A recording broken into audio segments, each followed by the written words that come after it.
What is up, everyone? Welcome back to the stream.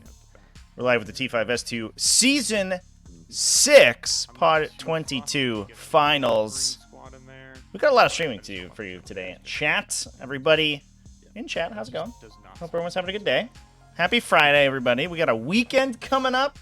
It's going to be a good time, but it's a big day for 40K content. Henry Cavill making some announcements, some hot announcements about a potential Warhammer 40K cinematic universe. Are you kidding me? Insanity. But you know what else is insane? Is this game of 40K that we're about to watch today between two stream staples. If you are in the T5S2 community and you have not seen these two names on the table, get used to them because you're going to be seeing them quite a bit. We have over here in the red playing mixed Tzeentch. He's here with his chaos. Sometimes moonlights as an Adeptus Sororitas player, but you know, we know that he is a chaos heretic at heart. It is Doots, Mr. Deuce himself, versus over here in the blue, Jonathon B playing Ynnari. Jonathon, I guess very much like Doots, is almost entirely this is a gorgeous Eldari army, by the way. I didn't take an opportunity to look at them, but holy crap. All right, we'll take a gander at that momentarily. But like Doots is a chaos heretic at heart. Ynnari, aka Matt Damon, renowned Hollywood actor, is a fan of Eldar, and he will not be caught dead playing anything besides Eldari. And I think we're gonna have a spicy game in our hands here, chat. So I'm psyched. I hope you're psyched. Both these players, extremely strong players. Both of them GT winners, I believe, in IRL events. So if you ever hear one of those people say that TTS players are not good at IRL, that is not correct. Both of these players have won, or I believe at least podiumed 5-round events. And I know Doots very recently is coming off the back of an X1. I think it was a top 5 in a 60-player GT. So anyway, it's good stuff. Let's talk about some lists. Exclamation point lists in the chat. If you want to follow along, you can take a look-see over there. We have. We'll talk about Doots' list first. It is kind of a banal list, but this is widely touted as being the strongest list in Warhammer 40K currently. I know the GW metrics put them at a 70% win rate. I believe that their win rates take into account sort of all styles of events, not just single-tone events, but you can also take into account team tournaments, which I think, generally speaking, tends to increase the win rate of already high win rate factions. So I don't know entirely how representative that is, but at least in 5+ round GT events, I believe that this particular style of army is up above a 60% win rate. But this is mixed Tzeentch. We have a Tzeentch Demons Patrol Detachment that's got a Fate Skimmer, Blue Horrors, and 2 units of Flamers in it. One of 6, excuse me, one of 5. You don't typically need all full 6 model Flamer units. You end up sort of overkilling a lot of stuff. Sometimes you just want to throw 3 Flamers down, kill 10 infantry, throw your opponent off their game. You know, you probably trade evenly since Flamers are so cheap, and kind of remove a lot of your opponent's utility units, and then you can throw the big units of Flamers in later on. Interesting that we do have the Blue Horrors. Sometimes we play a Vanguard detachment with 3 X-Flamers, plus the Tzeentch Demon Caster, the Tzeentch Herald, to lead that detachment, but I don't think Doots wants to spend the command points for this particular list. Those Blue Horrors also, it's kind of nice to have them, I guess. They're a little bit difficult to kill at range. They have a 4+ Demonic Invulnerability save against ranged attacks, and then they have a 4+ split. They split into a Brimstone Horror, which then also has a 4+ Demonic Invulnerability, I believe. So you have to kill, basically you have to kill like 19 models to kill the entire unit, if you're doing it in one phase, and you don't one-shot the unit. For those who don't know, the split ability basically works like Necron's reanimation protocol. So after a model in the unit is destroyed on a 4+, it gets replaced with a lesser version of itself. If you are playing Pink Horrors, the full-size 150-point unit, they actually split into blues and then into brimstones. So killing that unit at range, they also have a 3+ Demonic Invulnerability save.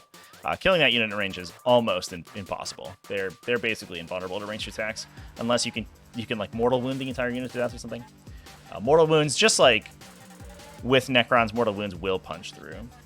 That's followed up by a battalion detachment. This is a Thousand Suns battalion coming out of Cult of Duplicity, so we have access to Sorceress Facade to teleport our models around the table, or Doots' models. I guess they're not our models. We have a Sorcerer in that detachment, Ahriman, alongside an Exalted Sorcerer, that one with the Athenaean Scrolls, and an Infernal Master, with Master Misinformer, which I believe allows the detachment to redeploy. 4 units of Rubric Marines. These are just 5 Rubric Marines apiece. Just Inferno bolt guns on these guys, Warflame pistols on the Aspiring Sorcerers, and Icons of Flame to generate those sweet, sweet, delicious Cabal points. Last but not, or I guess rounding out the detachment, we have 2 units of Chaos Spawn, 1 Singleton Chaos Spawn. Love the Singleton Chaos Spawn. I also love these Chaos Spawn models that Deuce is using right now. He's got these nice ghost swarms. I don't know what these are called. Spirit hosts? They used to be called spirit hosts back in my day, chat. Old man yells at cloud. Back in my day, these used to be 3 metal models glued to a 40mm square base, and they looked god-awful. Everyone used Army of the Dead from Lord of the Rings for these models, but we're using him as Chaos Spawn right now, and I think that's very appropriate for a Thousand Suns army. They're very spiritous. I really appreciate all of the Age of Sigmar models that make their way into Thousand Suns armies. We see like the Thousand Suns Demon Princes being made out of what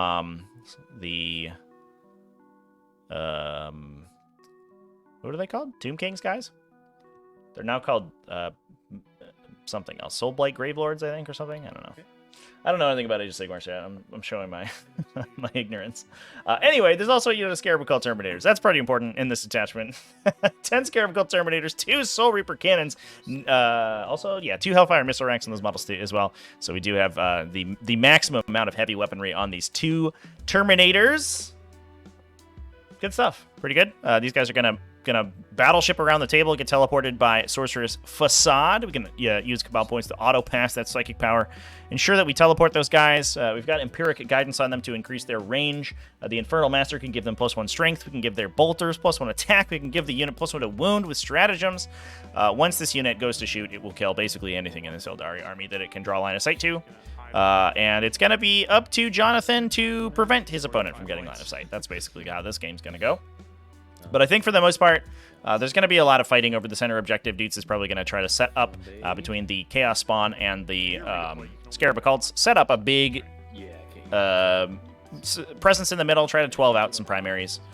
Because I doubt that Jonathon is going to be trying to allowing Doots to get onto his side of the table that easily with the number of Eldari that we have in Jonathon's list.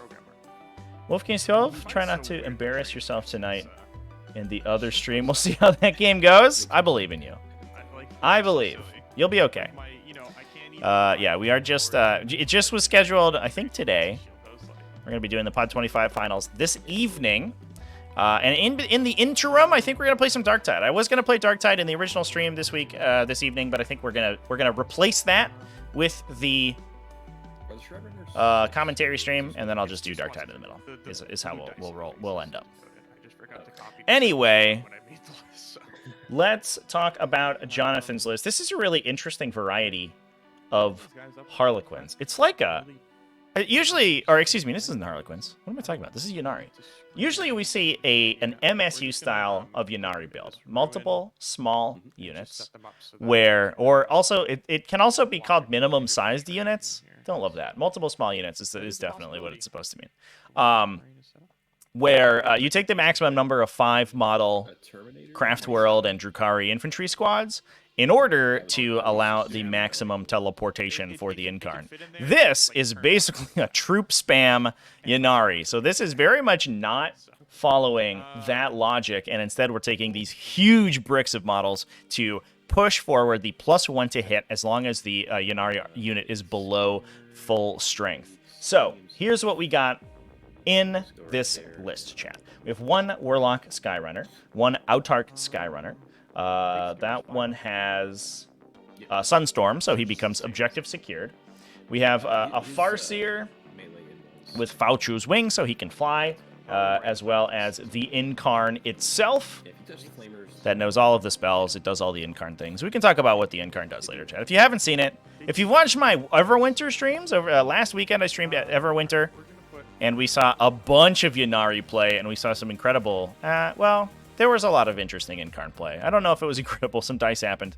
Incarns died very quickly, but the Incarn did some cool stuff. But we have seen some absolutely phenomenal Incarn play elsewhere on my streams, and I think at this point, if you haven't seen the Incarn, you'll learn what it does. Now, for those who don't know, in Ynnari detachments, you can take units out of any Eldari subfaction as long as you have an equal number of Craft World units in the same detachment. The downside is that you cannot take Phoenix Lords in Ynnari detachments, but you can take them in auxiliary detachments. But I don't believe that we've done that today. It does cost you 2 CP, but usually Behareth is good enough to do that. So we have 2 units of 5 Rangers, just to do some forward deploy. We have got some screening done by these Rangers. They're already on these objectives to hold them down. Looks like roll to go first is happening right now. Doots in with a 2 versus a 1. That's going to be Thousand Suns going first. I can't imagine that Doots is too excited about that. Going first in this mission can be a little bit dangerous. It does give you some reach into the corners of your front ruins here, so you can basically set up alongside this wall in order to threaten the center objective on turn 2. But because the objectives in this mission are so close to each other, your opponent is almost automatically going to get its bottom round 5 12-point turn, because all they'd have to do is grab the 2 objectives in their deployment zone. Should be easy if they're not being tabled, and then you can also run your dudes into the middle. Looks like Doots is going to be putting these Rubric Marines in the front here with Master Misinformer. Yeah, just going to be redeploying those guys to the center. So I think what Doots is going to do is basically try to force some engagement from the Harlequins by putting Rubrics in the middle. This way. Okay, looks like we're just replacing the Shroud Runners. The Shroud Runners also have a pregame move as well. They can make a normal move before the game begins. Gives them a little bit of opportunity to alpha strike people. They do have scatter lasers on each of those Shroud Runner bikes. They have a sniper rifle, the Ranger long rifle, and a 2+ ballistic skill, but really the damage comes from that scatter laser. So that unit, between the scatter laser and the rifles, is shooting 21 shots with access to all of the Eldari buffs that they can be granted thanks to psychic powers. So you could be rerolling hits, rerolling wounds if something gets doomed. Eldari can typically shoot those debuffs through line of sight blockers, so the Shroud Runners can effectively sometimes just jump in, blow up a unit, and then call it a day.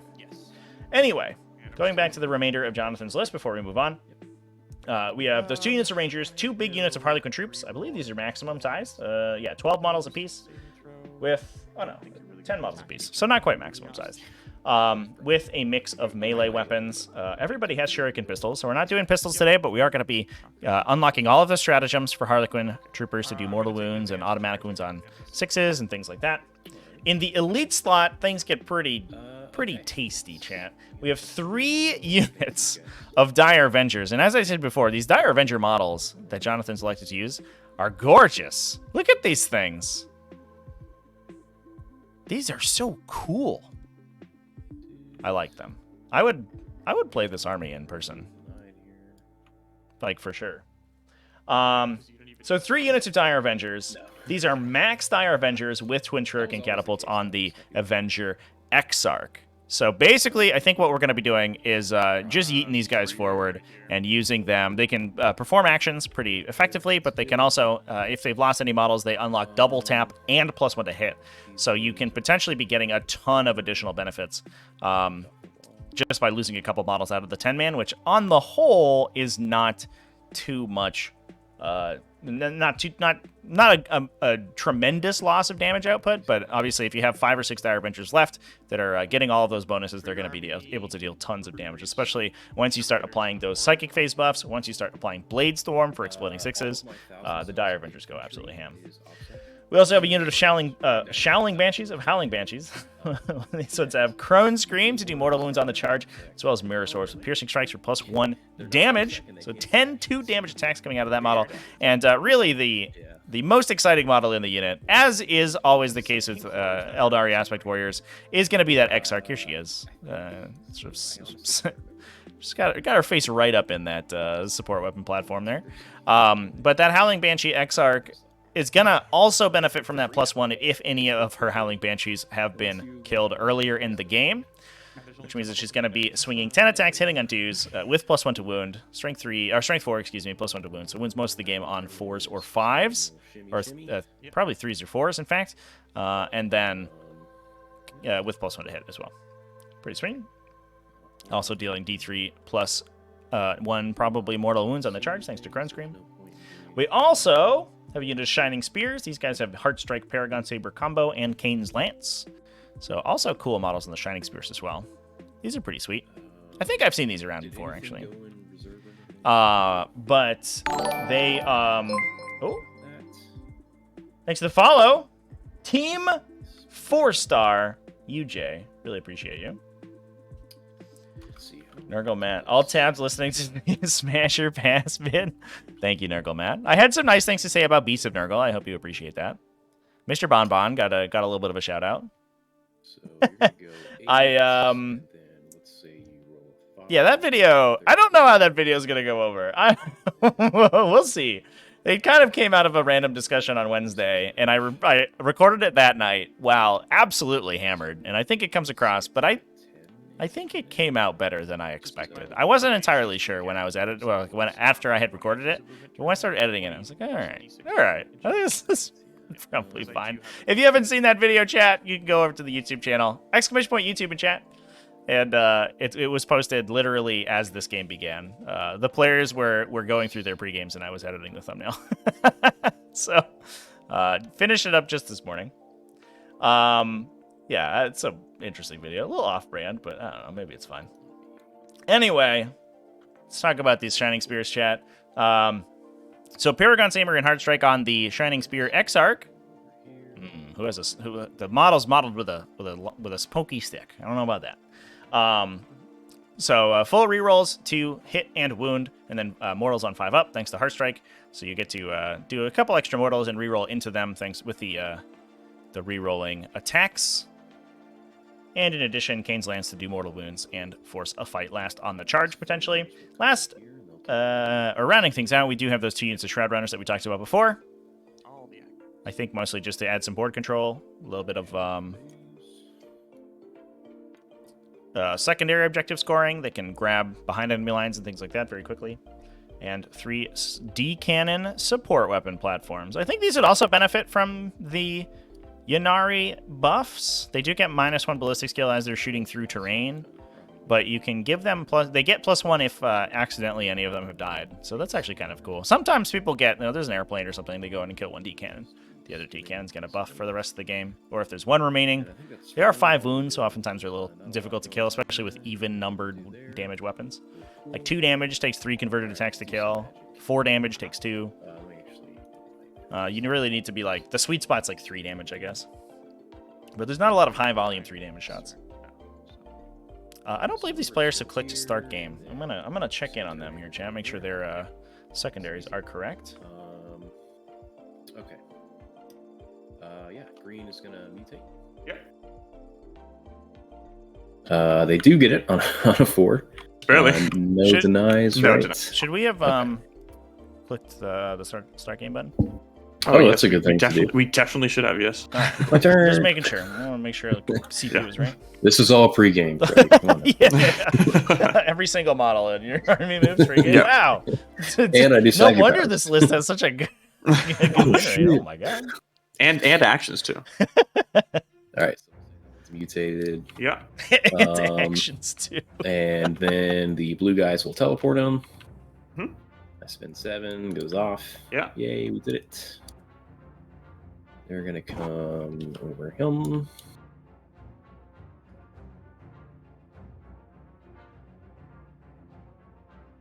Where you at? There you are. So very cool. Little wombo combo there. Redeployed those Rubric Marines up to the middle, moved up, used performed the psychic action to mutate landscape on the center objective to get those points for that, and then used a Sorcerer's Facade to yoink them back. I absolutely love this play. This is like, man, this psychic phase sequence play we haven't really seen quite as much since Grey Knights fell out of fashion, but this is a sequence of play that we used to see constantly from Grey Knights. Grey Knight's doing a little bit better, though. They had some good results this last weekend, although generally speaking, post-nerfs and post the meta shifting as well away from things that Grey Knights were easily able to kill. Grey Knights have been in a little bit of a tough spot. Certainly not unplayable. I do think we're in I was going to do a short about this, but I do think that we're in a period of 40k where you can't really write armies off anymore. I think just because like the faction secondaries can be so strong, armies can score so effectively in Warzone Nephilim, and we are at a point where the faction balance, it's not perfect, but it's close enough that if your opponent is better at playing their army than you are at operating yours, they can beat basically anyone. As evidenced by the fact that like Richard Siegler's pulling wins out with Crimson Fists, right? Like some of the worst armies in the game are getting results from good players. And that's super sick, chat. 40k's in a sweet space. Yeah, you certainly can't take Grey Knights lightly. Their win rate's not amazing right now, but I think that's because not a lot of super skilled players are playing them. Grey Knight diehards are still sticking with them, but if you see somebody who's a tried and true Grey Knights player who's been playing them all edition, they certainly can wipe the floor with you for sure. I know. I think I had a recent game against Grey Knights where I had a strike squad bail out of a land raider and kill 9 Tyranid warriors under the transhuman effect. That was pre-nerf on the Leviathan Tyranid warriors. Just kill the entire unit in one swing. Easy peasy. So Doots here with a very conservative turn 1. Got that mutate landscape in the center of the table for a 3-point primary. He has Sorcerer's Prowess, which I believe will require him to cast more spells than his opponent. Is that right? I'm gonna verify that, chat. That might be Wrath of Magnus. They would like to have like cover on them because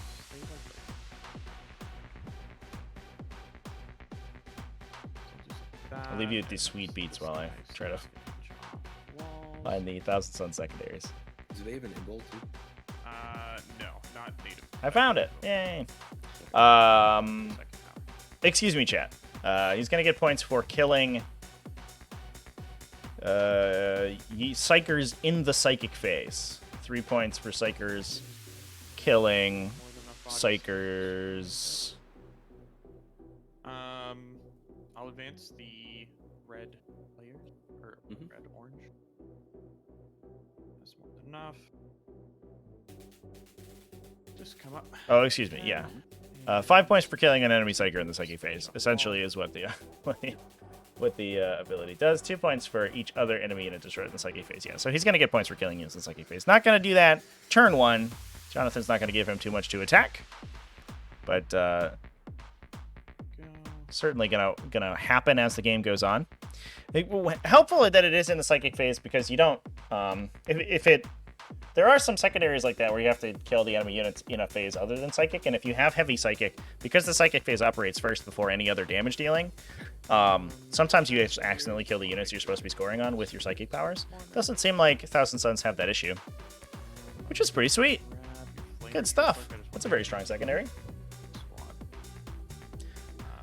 Didn't respect a brick of GK Paladins recently, paid dearly for it? Yeah, for sure. Certainly they can ruin your day. Thinking next pod going to be still taking demons this time without a Keeper of Secrets. In your Night Lords list, no Flamers. Oh, with a Keeper of Secrets. Yeah, that makes sense. I do think Chaos Demons plus Night Lords is definitely a match made in the Warp, I guess. Demons being able to inflict multiple leadership penalties on a Night Lord's army that already been sort of triggers off leadership penalties is going to be pretty strong. I do love it. I think that game this evening is going to be interesting, chat, because I'm going to be struggling through some Night Lord's abilities. Night Lords are another army like that where, back in the day, there were some Night Lords players. They were always like... Night Lords has so many fans, right? Because they look so cool. Everybody likes the Batman, the Batman faction. But it is... Might be an option. They were like hot garbo in the previous version of the Codex, and now they have so many sick sort of gotcha abilities, especially trigger on random leadership, that the faction's actually extremely strong, I think.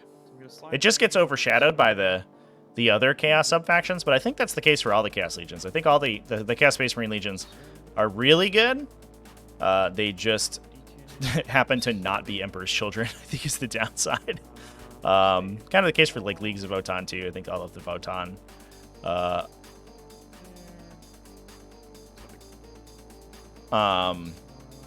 sub-factions are extremely strong as well. Nurgleman loved it. Was it the video? Did you like the video? I hope so.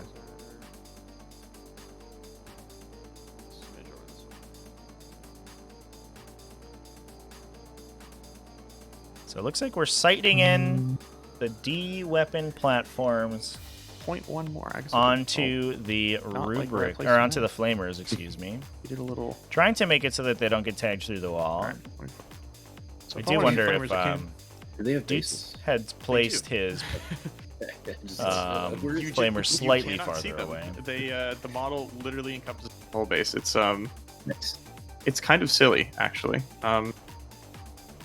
Oh, I guess I technically had to give Go up Matt to join the the- Amazon the players. I cinematic guess universe. Yes, please. punching anything this turn, anyways. Well, I mean, I guess if I get a 6-inch advance, they might. I'm gonna step away for 1 second. Keep doing your stuff. Yeah, sure. Yeah, it is interesting. I think those support weapons are on a 40mm base, which is absolutely minuscule for the size of the unit. Yeah, that's what it looks like to me. It's silly D weapon platforms. Night Lords are a thinking man's army. Yeah, I agree with that. I think it does kind of feel like Chaos Space Marines in general are a thinking man's army. I guess like some of the Chaos Space Marines are not so much. I guess the most popular types of Chaos Space Marines are a little bit, you know, I'm back. kind of throw your stuff on the table and see how it goes. Okay. But I do think armies, especially like Black Legion, is pretty interesting. It's, word bearers, you need a good combat phase Do it. manipulation to make word bearers work. We'll see how World Eaters end up. I bet World Eaters are going to be kind of tough to play. That looks chargeable through the wall there, Jonathan. A little scared about that. Although, you get one Harlequin player, it's probably not the end of the world. I might just. Like, Although Chaos I'm Spawn can shooting probably Rangers, key off that or thing. not Rangers, flamers with D cannons. I don't know how much they kill, though. I feel like I killed. The Harlequin's Panoply does make those players -1 to be hit, and then the Chaos Spawn. Only a 4+ weapon skill to begin with, so it's not great. At least on their saves. So it's a 4-up instead of a 3-up. So is it's what you're saying. basically a 4. The Okay. 4 is always better than the 3 anyways. It's just math. Yes, you're right. I cannot argue that logic. Okay, so just keep 2 of 2 there, and then shuffle the rest. So.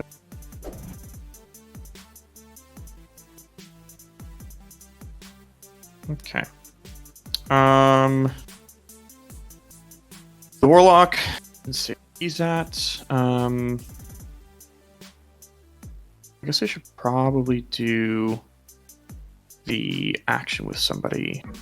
That would be a good idea. I guess I can do it with the Autarch. He's kind of defendable. Not really do much this turn anyways. Just make sure there's enough room for his base in there with the player's movement. Yeah. Yeah, I think it's fine.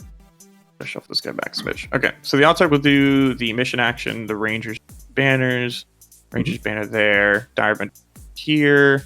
I just have to finish moving these guys. The Farseer just up a little bit, I guess. Not in deny range, that's great. The Dire Avengers can come up a little bit, I guess.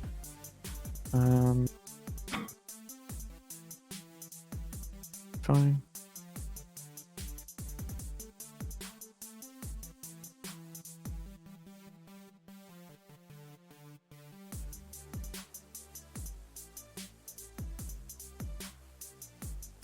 It's the wrong squad that's moving there. It looks. I'm gonna They're so change. purpley. Yeah, I'm gonna change one of them to be not a very similar was color gonna to the Like other one. orange or something. Yeah, exactly. Okay. This, I think the Shroud Runners just do screening for me. Mhm. Just like that. This Flamer squad should not be able to fit there. No, okay. So I don't need those guys anymore. They can just not come in. That's cool with me too. The other Shroud Runner squad will come into this ruin, I think.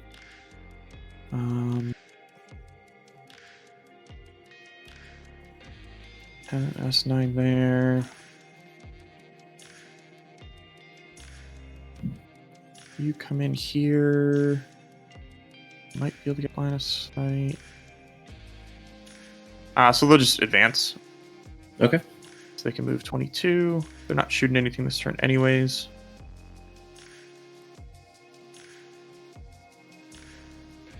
Let's do that. And then the Incarn can just... I would like to cast with her. But maybe we just don't. I am close enough. No, I'm just going to move the Warlock. Okay. Has more than enough movement. I'd have to get her up to there. That just doesn't feel great. I guess what if we... Okay, so Dire Avengers can just show this way. So this way. Because I don't need... So a lot of shuffling around this turn. Jonathon really wants to limit the amount of damage that he takes from random stuff. I do think that one huge benefit that Thousand Suns is going to have in this matchup is the fact that the Incarn oftentimes relies on enemies to kill friendly units, to kill Ynnari units, towards the end of that enemy unit's turn. And I don't think that that's an interaction that's really going to happen with Doots today right now, because Thousand Suns actually operate pretty effectively in every phase. Not only do they have an insane amount of damage in the Psychic phase, some of the most mortal wound generation in the Psychic phase out of the entire game. Probably contending with Tyranids for that honor, I guess. But they also, obviously, with this Scarabocul Terminator brick and with the Inferno bolt guns off the Rubric Marines, have decent shooting. I would say the extremely good shooting from the Scarabaculs themselves. The Rubrics they're fine. And then solid melee between the Chaos Spawn and the Scarabocul Terminators also. Not amazing melee, but good enough. Which means that, unfortunately, if Doots elects to just do a bunch of mortal wounds to the models in the center of the table, Jonathon can't necessarily use that to safely teleport the Incarn forward, because there's a non-zero chance that, depending on the casualty removal, the Scarabocul Terminators are going to be in a position where, if Jonathon ends up teleporting the Incarn, they get a shot on it. And the downside is a big piece of the Incarn's defensive technology is having incoming damage, which does not matter against Scarabocul Terminators, who have a massive number of 1 damage weapons that do not get halved. Or wait, oh no, oh yeah, the Autarch. Yeah. Autarch, right, yeah, that's right. Okay. Alrighty. Cool. So I'll be on an 8 and 2 banners. Quick battle round from these two players so far.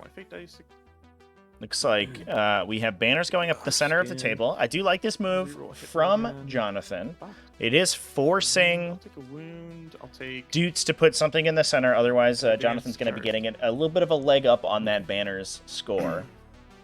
We're going to chant for reroll. Yep. No reroll. Yeah, for sure. Chaos Space Marine hate taking mortal wounds. I think Chaos Space Marines were sort of the herald of the mortal wound metagame. Mortal wounds have always been really valuable, and in some matchups they've become incredibly valuable. And I do think Eldari is one of them, especially these Harlequins. Harlequin units tend to be extremely resilient against conventional attacks because they are high.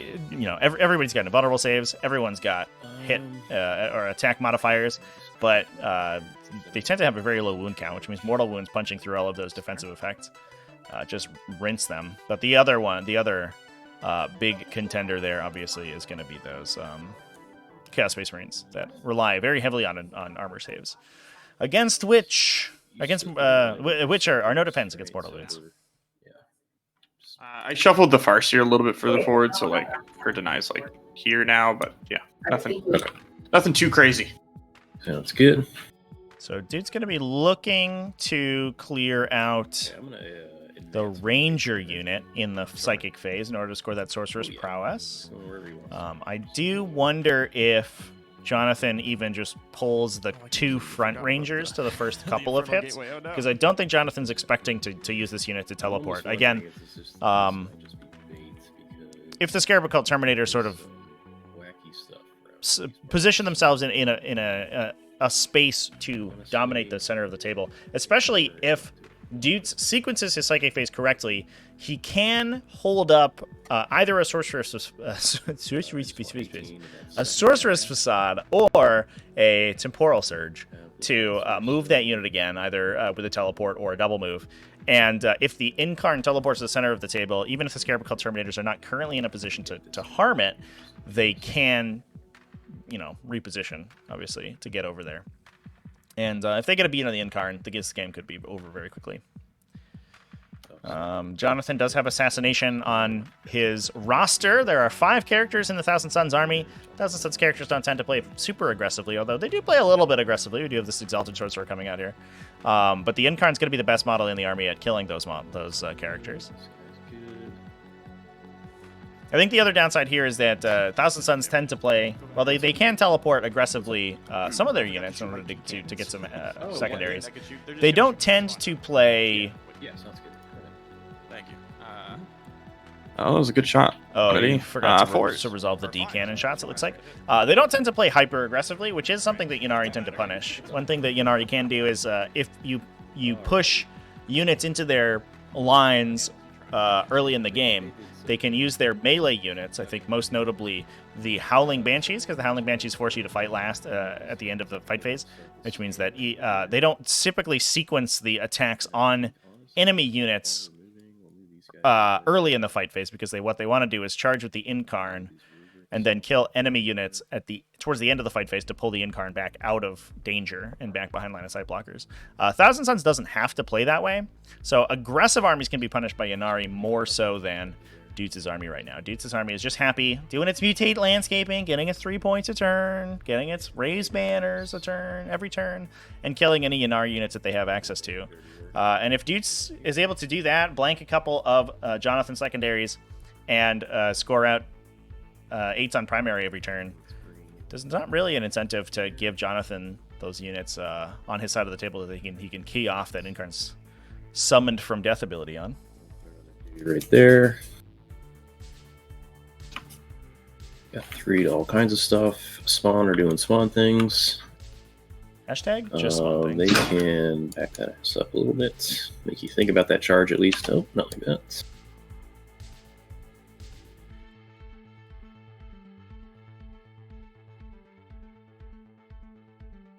These rubrics are chanting to themselves. Okay. Montarch's here, some Farseers like here. Yeah, we should be fine. Okay. Yeah. Cool beans. Let's do spooky magic. Nope. So I'm going to say this green sorcerer here is going to mutate landscape. Sure. Done it. I'll just draw in here. Cool. I guess we'll do some buffs. We'll hit the chaos spawn again, so I'll give them -1 to hit. Goes off. Give them a 4-up invul. Barrels. Grody. Okay. I'll CP that. Do it again. Try it again. That does not go off. I could boost it, which I might as well because I'm not doing anything else. That's fair. So I'll boost it with 5 Cabal points so that does go off. Yep.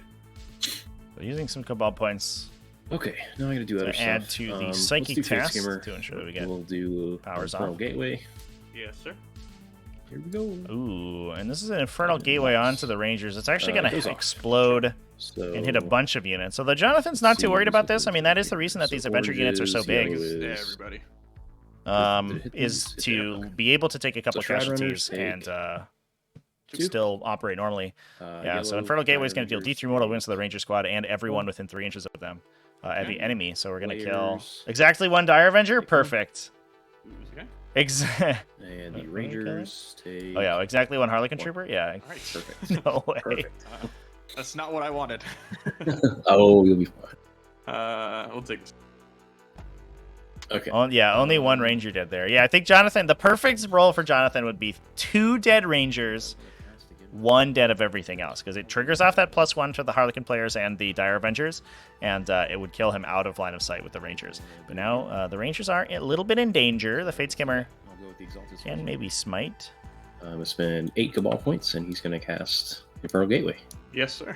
Oh, no, we're going to do the Thousand Suns version of Infernal Gateway. So a little bit of an awkward interaction. There are 2 Infernal Gateways in Warhammer 40,000 right now. And although you cannot cast the same power twice, while the 2 Infernal Gateways are mechanically different, they're considered to be the same named power. So they can't be cast again. But you can spend a bunch of Cabal points to cast multiple times. So we're actually going to be double stacking this damage a little bit on these models hiding in Jonathan's Ruin. And Rangers... Take 2. At this point, I may as well see if they can survive. Sure. Slide of psychic powers. He's gonna Doom Bolt. Yep. Oops, my other purple dice. I don't know where it went. This Doom Bolt goes off. That's flat 3. Yeah. All right. So they're gonna die. Dude. Probably just there, right? Maybe. Ooh. So Jonathan, looks like the Rangers have been killed, so it's going to score 2 points for Sorcerer's Prowess, and the Rangers, the Incarn's considering a push forward here. So I believe that we've cast... This could be a huge mistake, actually. We're gonna double move this guy. I don't believe it. We've casted the casters back here, which means we do have Sorcerer's Facade open. Forwards. This. Then she wants to get this mess. 6. So Jonathan looks like pushing forward, seeing if we're just proxy basing right now, but seeing if we can potentially get the Incarn into the gaggle of characters back here. I don't know if I'd do that, Jonathan. That's a little scary. Because we can't just force these Scarab Cult Terminators to push back. Doots has 5 CP to dump on them. Can hop them over into the center of the table here. Obviously, it puts them in line of sight, but I think they're going to be out of range of most of the Eldari shooting. Maybe could we get Shroud Runners to shoot them? Maybe one Dire Avenger unit. Maybe the Yellow Squad, I guess. But then they get to unload on the Incarn. If the Incarn goes down, I think Jonathan's gonna struggle with this game. The obvious downside for Doots is that he would have to move his objective secured off this objective, so I think that the Harlequin Troopers end up taking it. So he loses an objective, but he gets his opponent's most important character. And that's pretty strong.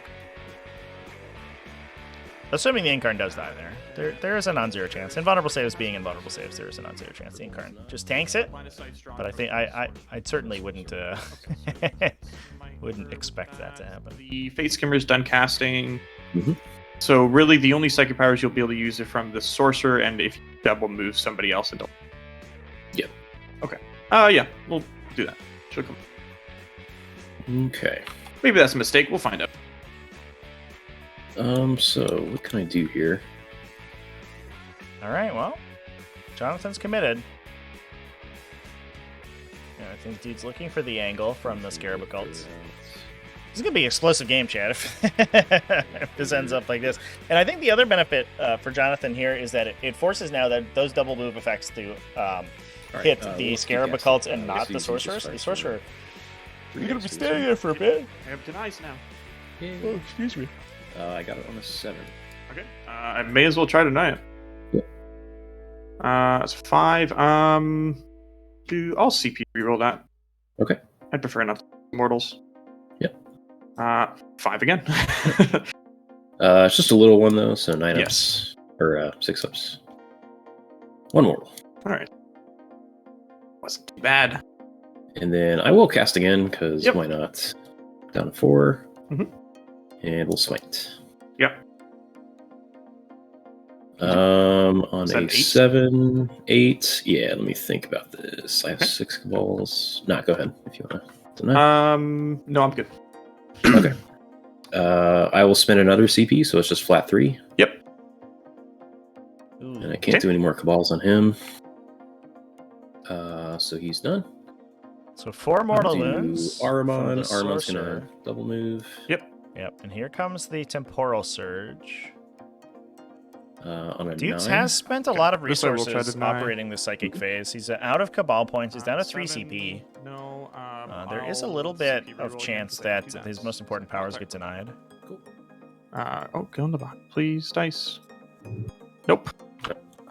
Come on, Incarn. What are you doing? And there goes a double move to disc that sorcerer right back to safety. Armand will do Presage, and I'll do that onto... I think I'll go onto... I'll go to Spawn. Okay. That goes off on a 7. Sure. And last cast is inconsequential. So that's done, that's done, that's done. We already mutated, so just one of these randos back here will do the action to get me CP. Yep. Goes off on a 6. I don't know if you have a deny. I Okay, you're up. So I'm up to 4. Yep. And I guess this charge is declarable, so I'm gonna try it. Terminator's in here, probably fail anyways, but I'll just see what happens. Holy shit, okay. Could be enough. So this guy... If you turn on free movement, you can Oh, that's right. or free, Let's see. and then if you just let go of tab. Where is my... Right spawning chaos mainstreams feels not great. Yeah, I think you need the There we go. the Thousand Sun go stratagem here. to Well, so he has to move laterally. choose Yeah, their so mutation 2 there. in the fight phase. So 2 there. Yep. And then I've got, what, 9 more?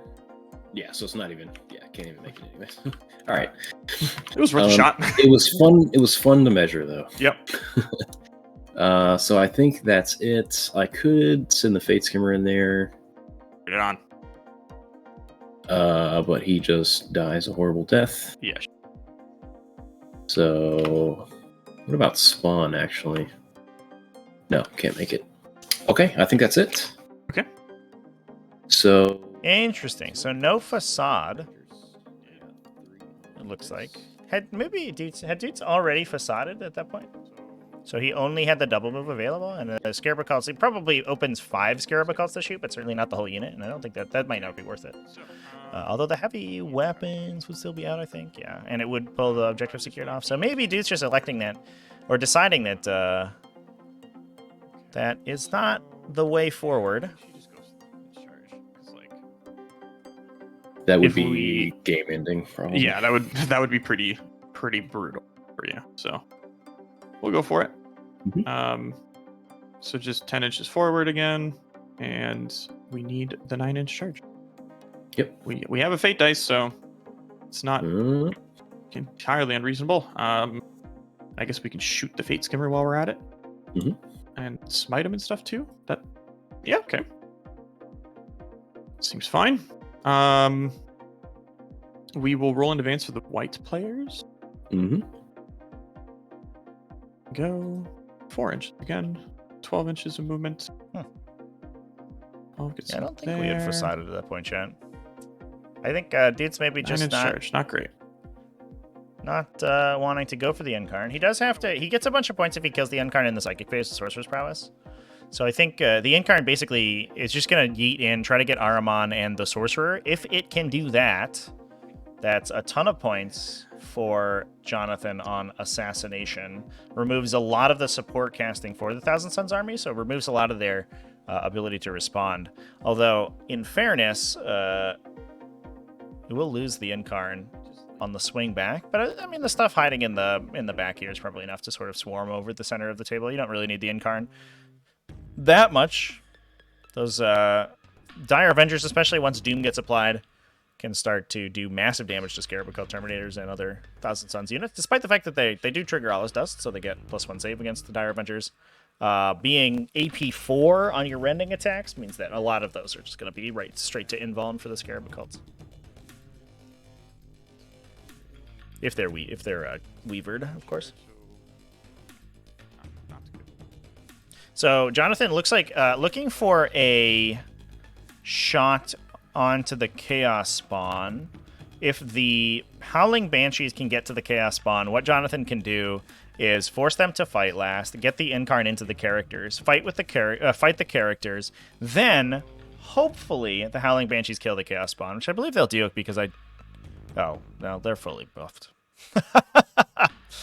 Just kidding. I don't think those Howling Banshees are going to kill this Chaos Spawn. Could happen, though. You know, anything is possible. They do some Grunt Screen hits. They might kill one with Grunt Scream, and then hopefully the Piercing Strikes Lady comes through. The downside is that they are Weaver and Glamored, so they have a 4+ invulnerable save and are -1 to be hit right now, which makes them extremely difficult to deal with. But if Jonathon's able to kill them, the Incarn could then fight the characters, kill them. These would be fight last, so there'd be no interrupt available. Dudes could maybe interrupt and try to get a little bit of damage with the Terminators or something, but they probably don't kill the Incarn. And then Jonathon uses the death of the Chaos Spawn to pull the Incarn back to the other side of the table. I don't think that saves the Incarn, but what it might do is force Doots to kill it outside of the Psychic phase if it's behind this terrain. And in that case, it would cost the Sorceress prowess points. Jonathon also has no prisoners, so killing those Chaos Spawn's a big deal. The Chaos Spawn are almost worth 2 points by themselves.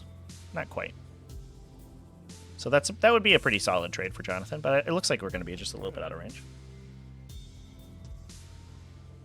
But yeah, I agree, chat. I think that outside of being sort of backline objective holders and screeners and stuff, I don't super love the Chaos Spawn in Heretic Astartes.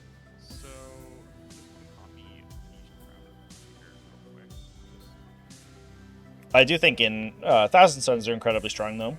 They have access to the double move. They have access to the fight phase strat. All solid. Oh, the other benefit of the Incarn being there is that it did score Jonathon a 12-point primary. Dudes did try. It looks like he tried a charge, I think, with the Scarab Cults. Didn't quite get it over. But that was because the Incarn was holding the center objective. It also kept Jonathon's banner, so he's scoring 3 on banner, so he's up a little bit on banners. So overall, ended up working out for Jonathon. We'll have to ask the players after the game. I think the casters in the back there must have already cast. That must have been the last thing that Doots had cast. In which case, that was a little bit of a missequence. Ahriman does not have a cult keyword, so he doesn't get access to the cult abilities, the cult psychic powers.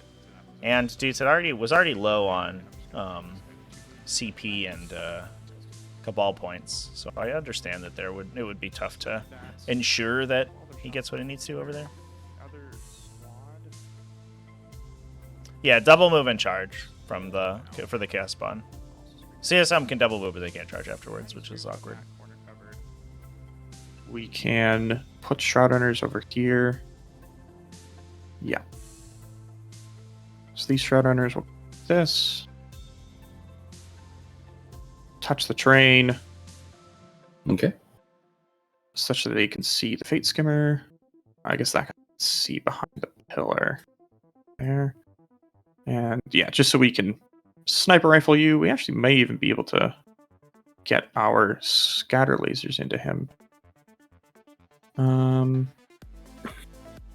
Let's see. This guy's here.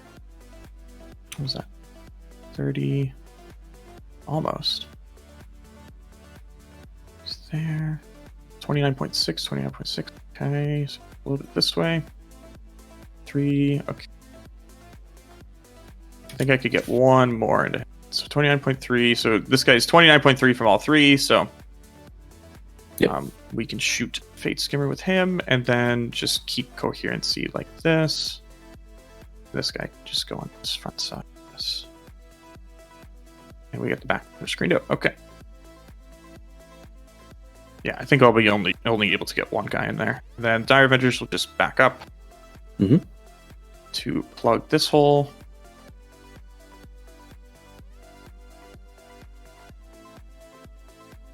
We're banking pretty hard on the Incarn making that charge, but so here's your fate dice. You just got to roll 3 up, right? You betcha. Yeah. Problem is that with you the never reroll, know.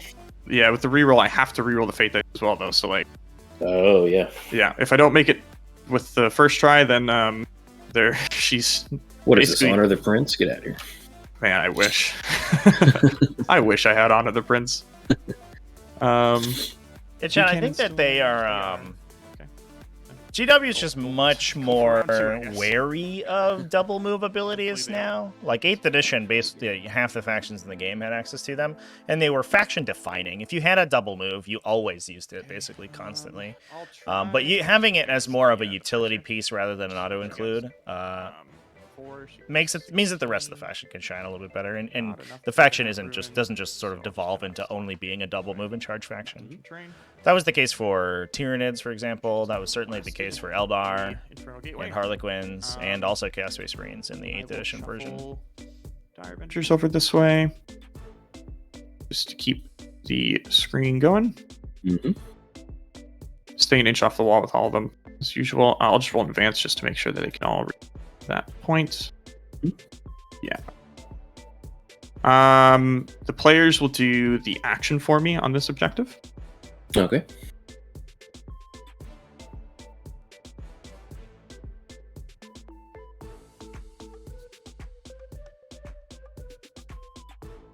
Just like so.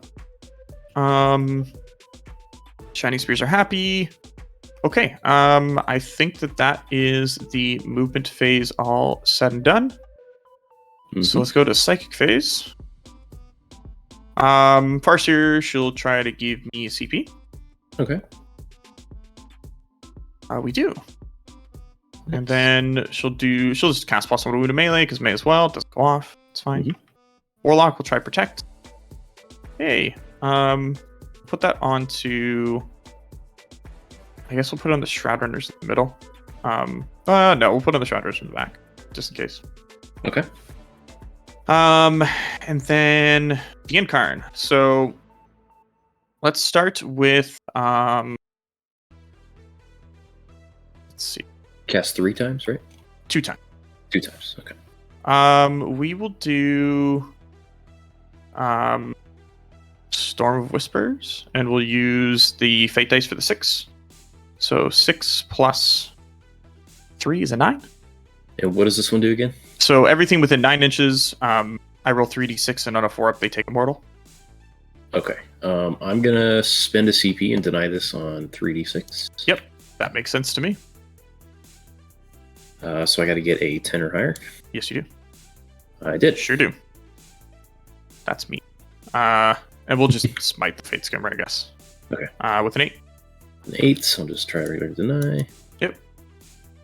You got it. Okay. You take 3 mortals. Ouch. All right. Let's do some shooting. So Incarn just hits everything within 6 that she can see, so Fate Skimmer. Or actually, no, I guess your Lookout Surge, because, yeah, I can't... these guys are closer, so no. Shooting. Is that how that works? So you can't... Yes, yeah. It has to be an eligible... So, like... Lookout Surge is- correct. Yeah. Yeah. All right. Let's do Shroud Runners. I'll just start with the guys in the back. So the snipers all into the Fate Skimmer, and then the one guy that can shoot a scatter laser will go into. Sounds good. Yep. So all the scatter lasers hit on 2s, because you're not minus 1 to hit or anything, are you? No. Okay. And then T6 so 4s. 2 saves. These multi-damage? Doesn't matter. Nope, just 1. And then the 3 snipers hit on 2s and wound on 5s. Nothing. All right. The other Shroud Runners, everything to the Face Skimmer. Okay. So scatter lasers, 18 shots on 2s and 4s. 8. Take 3. Down to 3. Okay. Doesn't look like we're gonna get him. That's okay. Snipers. They all hit. I'll just roll them one at a time. So 1 wound if you just want to roll the save for me. Sure. Save That's good. Next one. Nothing. We're going to be potentially 1 shy. Just needed a 6 for one of the snipers, and then we would have been okay. But I guess yeah, I'll just plug in a 6 for this other one. So 1 mortal and 1 save. The save is good, so he just Okay. takes one. Yeah, almost close, but no cigar. We'll try a battle focus with. Okay. 1. Guess let's just kind Very of. speedy. Yeah. Better look out, guys. Zooming down the highway. All right. And then that just leaves us with D cannons who have like a single target. So just everything to chaos one. Very cool. So 6 shots. Perfectly Hitting on average. 5s. Yes, sir. 2 hits and 2s to wound you. T5. There's strength 12. I have 4 Invernibers. Yes, you do. Nailed it. That's a shame. All right. That's And great saves from Doots that turn. Took a little bit of damage on the Fade Skimmer. Fade Skimmer is alive. But here we go. Incarn got to get that charge. Could go for the Fade Skimmer and basically pick it up for freezies. Get rid of that Infernal Flames would be pretty good. have to charge the Terminator rubrics as well, but Just all the Okay. stuff. let's see And a here 9. comes the Or, Incarn well, I guess a charge. 3 up. So 6 plus. Please Use the don't. Fate Dice. And there's a No. 6! All right. We got the 12-inch charge for the Incarn all the way around the wall. Engages all that stuff. And we're probably going to use a combat rotation here to get into engagement range of only the Rubric Marines after this fight. Oh, no! So the Incarn with 6 attacks. And what do we have for Fate Dice available? Assuming it's these purple dice. Doesn't look like we have anything that exciting. A D3 plus 3 damage, AP4, ignoring invulnerable saves weapon. So these characters are going to be saving on a 6. We'll put 2 attacks in the sorcerer and 4 attacks in Aramon. Okay. So start with Aramon. We'll start with the sorcerer. Yeah, sorcerer Okay. dies So automatically. 2 if an attacks attack in on converts. 2s. Fits. Wooden on 2s. Strength 11. Yep. 2 wounds at AP4. AP4, Alright. no invul, or Double no 6s? Do we see a double 6 here? So looking at 6s. No. No, Yeah. he's Fair enough. Super dumb. It's D3 plus 3. So, or that's the sorcerer. That's the sorcerer. Oh, whoops. Yeah. Sorcerer. Yeah. Okay. Okay. Wow. And then the Well, I attacks wasn't for sure about Aramon. that Incarn position, chat, but it is working out for Jonathan right I'll now. just- So you're saying there's a chance. gonna see Incarn reroll looks like 1. misses an attack against Wound on Aramon. 2s. They all wound. All right, 4 6s. And Here we everything wounds. 1 6 gets saved, and that is going to kill Aramon as well. Oh Yeah, my solid god! Huge! And then the Incarn moves out of melee with the Scarab called Terminators because it is closer to the Rubric Marines. go. Yeah, I'll hit So you that back. Terminator unit is not going to be able to attack there. That was good. Yeah, and that was exactly what Jonathan needed. That huge charge, allowing the Incarn to get all the way around the back So there. it's gonna be- Oh, no. I was considering Doots to be sort of in command of this game, but I think that might have been just a bit of a misplay from him. He had to kill those Rangers, but I think he just didn't see the Incarn. It's hard to see in your movement phase things that could happen in your opponent's charge phase. Especially, you know, if the Incarn moves literally about 70 inches across the table. But, yeah, that is exactly what Very cool. Jonathan needed to give himself the lead here. I'll score. Yeah, Doots did not teleport to shoot yet, and I'm not entirely sure why. I'm sure there's a reason, but I'm not entirely sure why he didn't teleport to shoot it. I think that he was worried about losing Objective 2, maybe. But it definitely felt like that would have been the case. He also loses Sorcerer's Prowess points. And right now, if the Incarn probably gives up 5 points here from Sorcerer's Prowess. It did take 1 damage from the Aspiring Sorcerer. So it's not like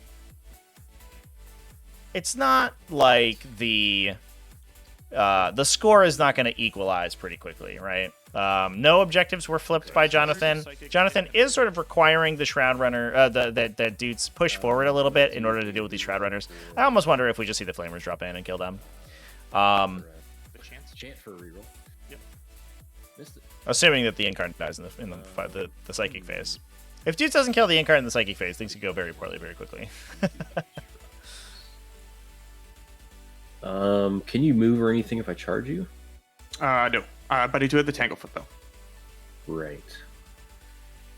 It's just I point at a unit with 12. They get And to it's minus D6. D3. SD3. It's probably not the worst, although I'm gonna need to switch some powers around. No buffs either. Gross. Grody, grody, grody.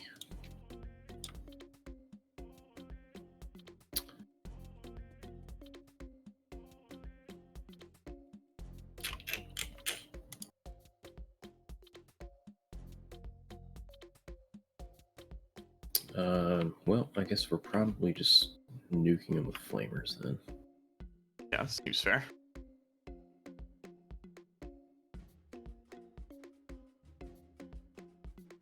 I don't think I need to do any crazy moves here. This stuff goes away. Probably forever.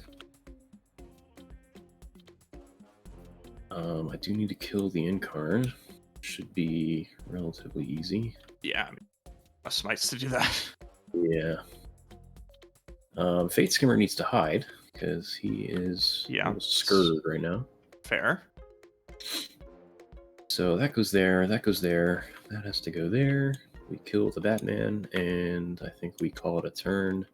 I don't like leaving you up score on Raise the Banners, but I think that's just the nature of the game right now.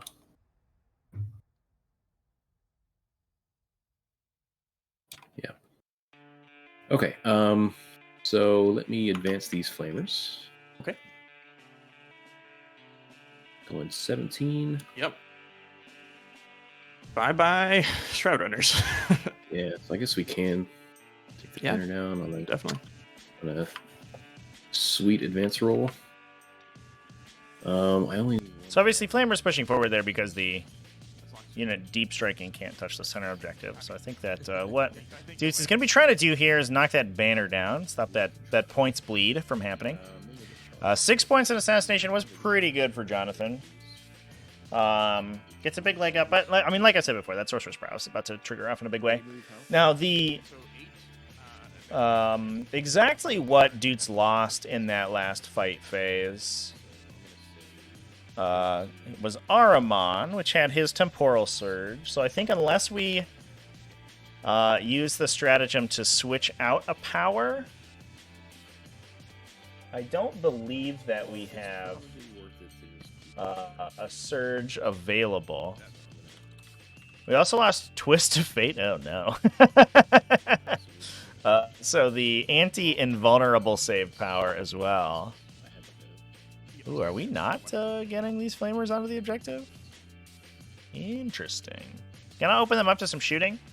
And I do think Ynnari's shooting pretty good at dealing with flamers. It's not perfect. I mean, flamers can also always save out of incoming damage, but high volume is what you need to deal with them. High volume, low impact.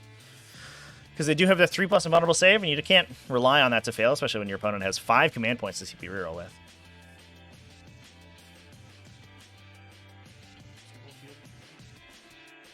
Yeah, and then he lost his standard sorcerer, which had Glamour and Weaver. Oh no.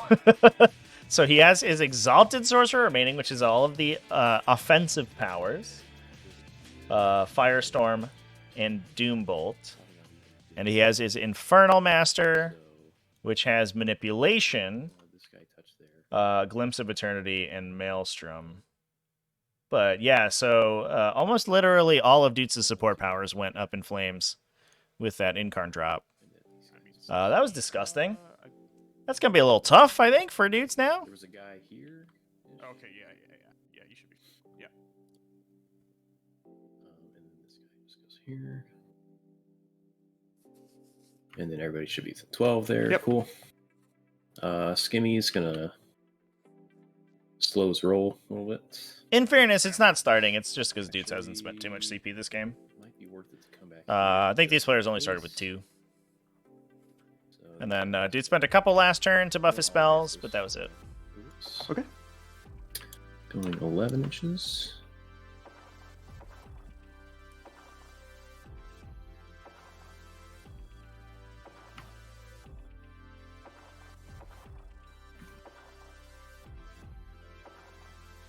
Yeah, it's fair, chat. I basically started to run Post-Wars of Nephilim. I've been running sort of like max CP regen, close to max CP regen in my Tyranid lists, just to have it. So we'll just go out here and stick his little. Having a neurothrope Someone to knows psychically out, so interrogate see people has been like an absolute godsend. This stuff is pretty much staying put. Back up a little bit more, just to annoy you. Let's get out of the way. Oh no, he needs to actually touch this. Touch. So do that for what that's worth. These guys are not doing a whole lot. He does blow up, doesn't he, the Incarn? Just for one mortal with him. One mortal? Okay. Not too worried about that. So just go here.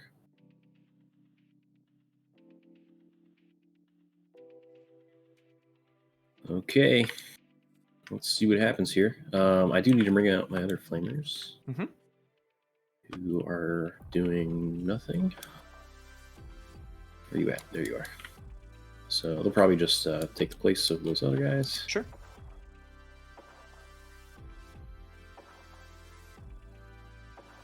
You never know. Sometimes people forget the screen. This is true.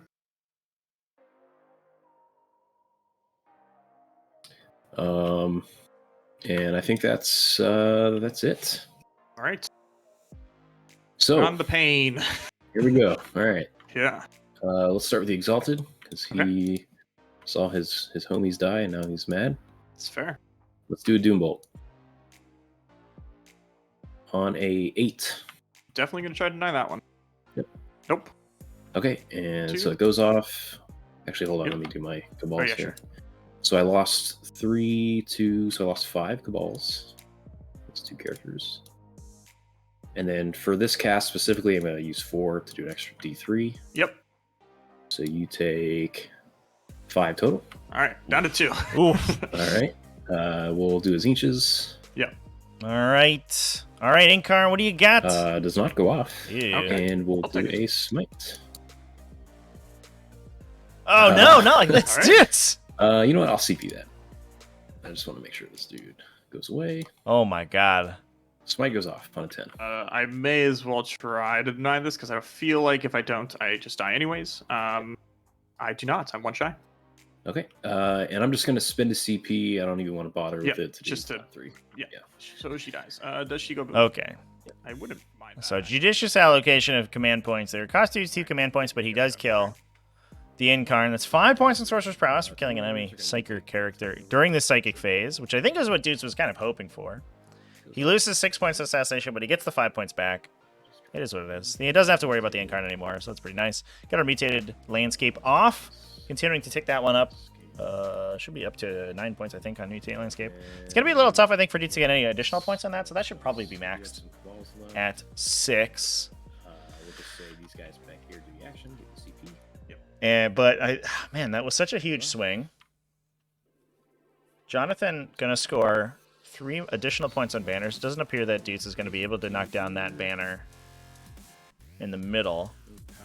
So gonna start scoring 8 points up to 42 plus banners. So they should be tied at the start of Jonathan's next turn, So I think that's it. with Jonathan scoring 10 points. So that's, Yeah, and completing scouring. So actually, Jonathan will start to pull ahead here. let's roll and see what happens. And I do think as well that Doots has to really reconsider the game plan of sending units up to the center of the table and sort of dominating that middle objective, because he no longer has the defensive technology to apply to the Scarab Cult Terminators or the Chaos Spawn to keep them alive. So right now, I think Doots is wildly worried about the Color me surprised. ability of those units to survive, especially against these like big bricks of Dire Avengers. All my stuff. Okay. Yeah, no charges or anything. So I'm gonna get 5 for prowess, Yep, you sure do. and I got another mutate. So that's 3. Yeah, exclamation point how to play chat gets you So 3 more. learn to play playlist 3 more scouring and for TTS. Okay. So. Oh yeah, there's the tick up on mutate landscape as well. Banner scored up another 3 points. Do some movement. So Dude's still slightly in the head. So I'll Now I do. I'll roll We're these and see probably going to start to see the trading game occur here. Jonathon has to get rid of these flamers. He could try it with the Howling Banshees, and if the Banshees, if he has enough Strands of Fate dice to auto 6 the advance of the Howling Banshees and auto 6 the charge, he can automatically make that charge in. The downside is that the Howling Banshees, actually, there's a non-zero chance they bounce from the Flamers. The Flamers do have a 6-up Demonic Invulnerability in melee that the Banshees can't get through. The Banshees probably wound on 3s, which is great, but having to get through 18 wounds is a little bit of a tough sell, especially since they have a 2-damage weapon, which doesn't convert perfectly, so there's a lot of bleed over damage on the Flamer unit. So it looks like Howling Banshees did not roll a big enough advance. Got a big 1 on that advance roll, so Jonathon electing not to move forward with them. We could use our once per game Fire and Fade to get a Dire Avenger unit out here to clip out some of the Flamers and then run away. So that means it's going to be...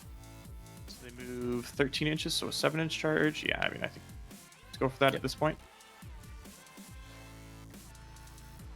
Yep, don't really have another option.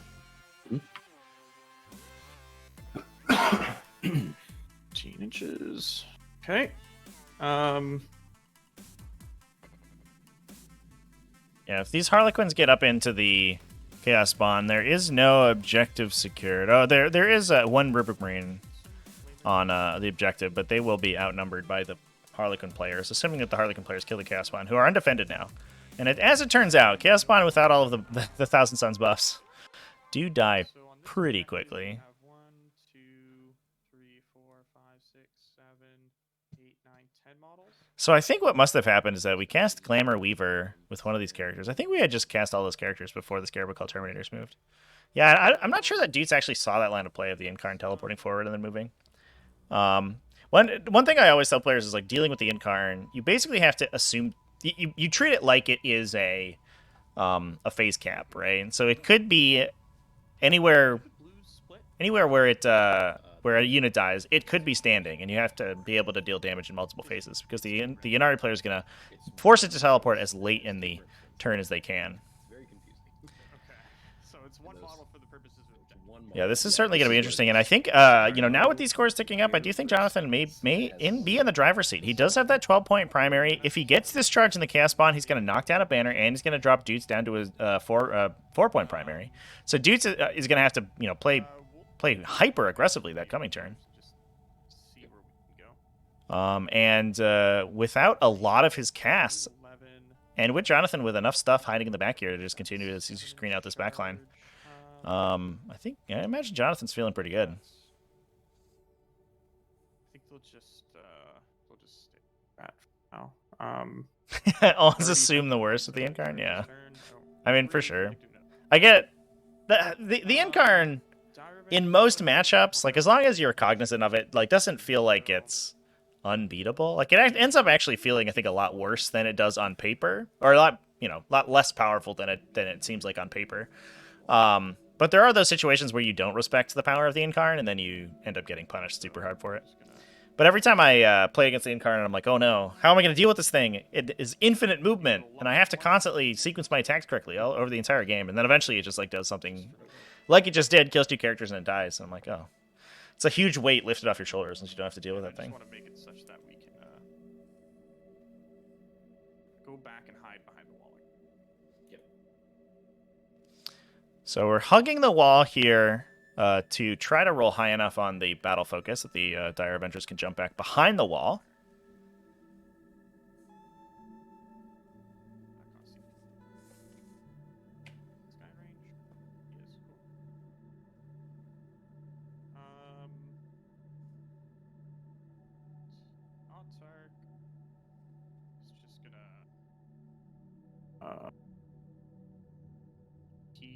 It's a little bit of a gamble, chat, but I mean, I think Jonathon's going to be pushing those Avengers forward anyway. That unit is already reduced in size, and he has to deal with the Flamers right now. If he doesn't commit something to deal with the Flamers, he's giving himself the best chance to preserve that Dire Avenger unit. But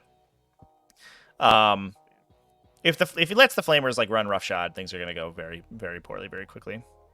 If those Flamers go in and start to remove some of the backline, if they get a high enough advance roll, they may be able to peek at some of the units hiding in the back of these ruins back here, and that can can go real south, especially if that Fate Skimmer gets up in range to Infernal Flames the unit. They can probably knock 2 Eldar units from full to dead because it is a max unit of Flamers. Basically, anytime you get a chance to shoot at Flamers, you almost always take it. They're just so dangerous, and they are the fastest thing on the table now for Thousand Suns.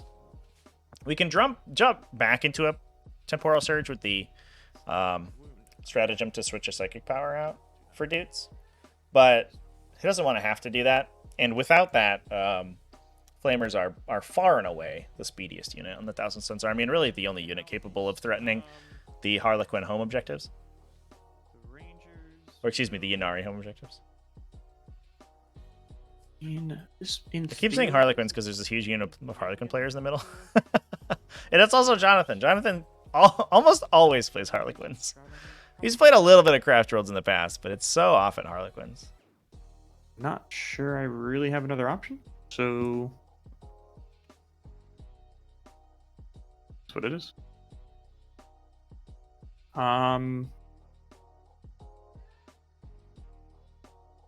Rangers will shuffle this way a bit just to make space for some dive forward.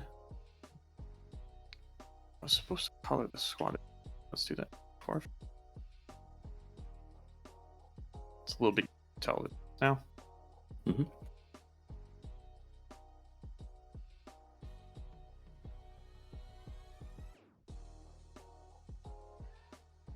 Guys, cannon shoot them too? May as well, I guess. Yeah. I do like to party, chat. It's a party on Objective 1, and all the Harlequin troopers are invited. Everybody in, let's go! Dire Ventures are screening. Alright. Yeah, I still don't want you to drop a Terminator brick into my backfield, so I think we're just stuck. Sitting here and screening, so that's what it is.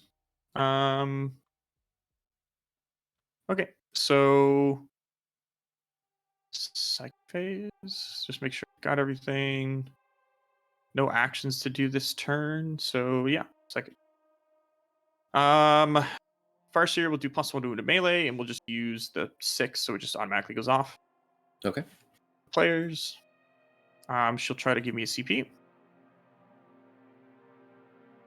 We do. Very much so. The Warlock will try protect. +1 to wound on those players. And we'll put that onto Shroud. It's going to be pretty disgusting. All right. Winning on 4 is a million attacks. So pretty that's sure. Done. So shooting. I'm sorry, Chaos Spawn. I think he start with the might not DK. be falling for this world. Everything into Flamers. So it's going to be 9 shots. Because blast. Good old blast. No minuses to hit here, so 4s to hit you. Uh-oh. And then 2s to wound you. 6 hits. Dropped a couple of wound rolls there. No so mortal wounds as well. That's a Yep. big deal. Every fail is a dead guy. D6 I'll, plus 2. yeah, I'll CP that. Yep. Good. So And the rest command are just pointing to keep the threes. unit alive. There it And is. I CP 1. All right. You tried D cannons. The Dire Avengers next. Yep. So there's 30 of them. 30 shots because you killed one guy. They hit on 2s now because you killed somebody. Mhm. We reroll 1s. And we wound on 4s because you're T4, right? T4. Yep. Oh, Yeah. Gross. Yeah. 9. That was not fantastic. All right, we do 2 wounds. That's not good. Yep. That's okay. Shroud Runners. I'm not gonna battle focus them yet because I think I want to double shoot with them. So, So Shroud Runners. Start with the Scatter Lasers. Hitting on 2s. Reroll the 1s. And strength 6 on these, so 3s. Why do they hit on 2s? They're ballistic skill 2. Oh, yeah, they are. Cool. Yeah. So 11 saves on the. 2, Oh. 1. And we'll go 1 here. Flamers just And then the snipers hit on 2s. just passing those saves, man. That's what they do. The number of times Flamers have just saved themselves out of really awkward situations so that 3+ invulnerable is huge. So often. Saves. Failed both. So Okay. 4. 1, 2, 3, 4. Yep. All That's right. right. That was better. And then that takes us to the end of the shooting phase. So we're going to spend 2 CP for the Dire Avengers to shoot again. Sounds good. Oh, and here's the More double shots. tap from the Dire Avengers. Yeah, Uh, again, Jonathan kind of loving that he only lost a couple models out of that unit. earlier, but we'll just make one of these a 6 to hits. He's using his Trance of Fate dice. Can't use that anywhere else. Might as well. Whatever. Who cares? The Use them or lose them. Okay. Oh, and that +1 to hit means most of that converts. Gorgeous. We get the Autarch Skyrunner as well. So the Dire Avengers hitting on 2 rerolling 1s, almost full conversion. Look at that. 20 additional saves. We should see a couple Flamers die here. And that is 8 failed saves. 2 more Flamers die. Excuse me. 3 more Flamers die. Down to just the Pyrocaster. And it's going to have to take a morale check. Unlikely it passes. Oh, Or did we just try for... I gotta say, chat, I wasn't sure how I felt about these Dire Avenger bricks. But it makes total sense. If you can sort of maneuver yourself into a situation where like 1 or 2 Dire Avengers die, the damage output of that unit skyrockets, literally more than doubles. If you have the command points to spend and have only lost a couple models in there, and it looks like That seems... All right. That was we're fire and fading. Dire Avengers really picked up the slack on that that second volley there. Yeah, the second volley, they were like, oh yeah, we have to aim. Yeah. Well, I mean, they aimed fine. They hit every single shot the first time. It's It just was, yeah, it's the wound, yeah. yeah. All right. That is the shooting phase all said and done. So let's do some charges. We need a 7-inch charge. Alrighty. Let's see it, guys. Come on. All right. Use fate dice on them. That's a 6. We're gonna Harlequin's CP reroll it. failing the 7-inch charge by 1. Fails it on the reroll. No. Oh, that's not great. All right. Yeah, you hate to have to go for the 7-inch charges, but I think Jonathan, if he makes that charge, it's a nail in the coffin for Doots, right? Doots loses that objective, loses all the chaos spawn, probably loses a banner for sure, and probably doesn't put the banner back up. So he probably loses, 2 to 3 points on banners, 4 points on primary, on a primary that's already going to be contested. I think, given the state of the game, I'm going to lose unless I get hyper aggressive, Did we roll morale for that flame? which is a bummer because there's not really anything to get aggressive on. Just gonna finagle the position Dire Avengers real quick, just to Yep. make them precise. We instead rolled of morale in this game, sloppy right? about it.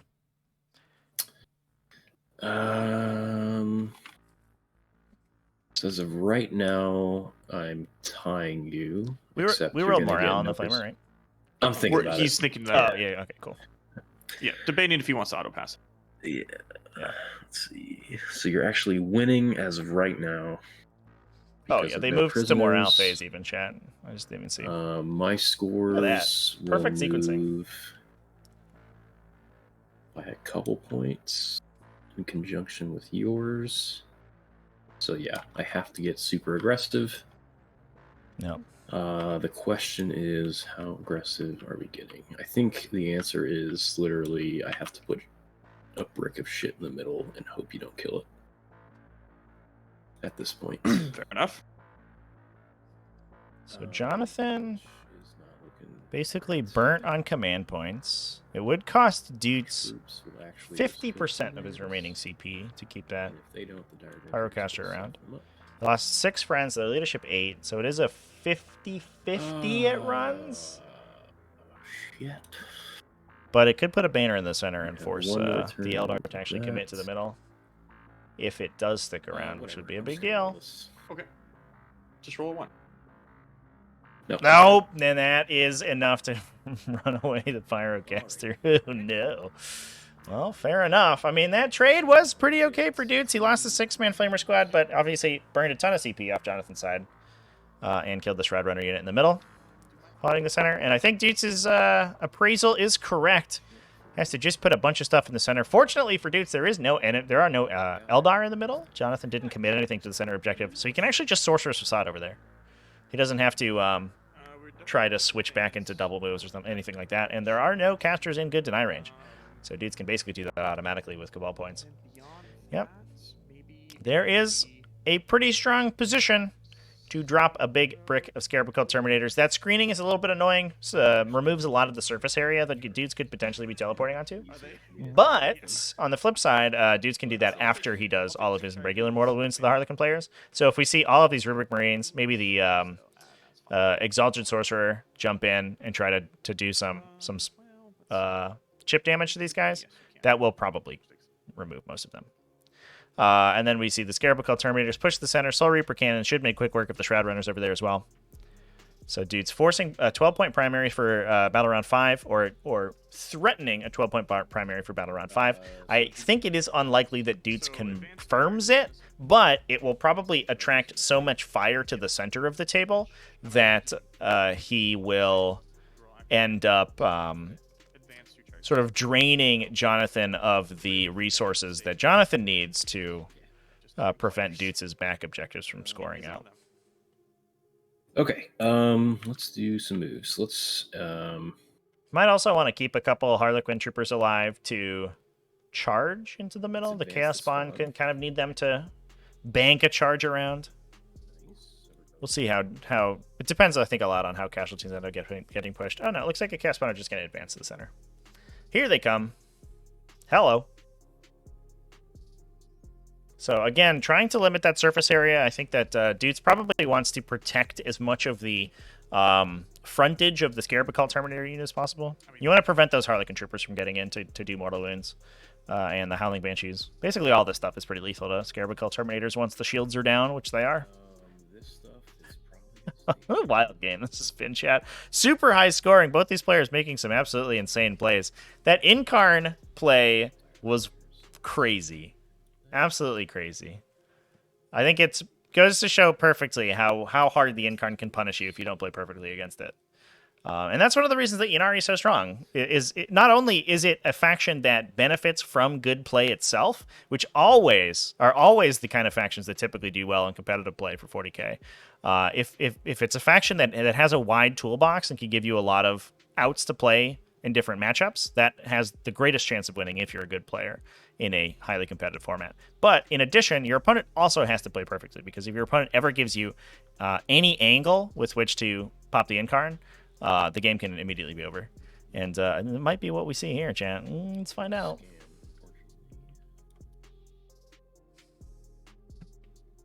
go there. We've got troops in here.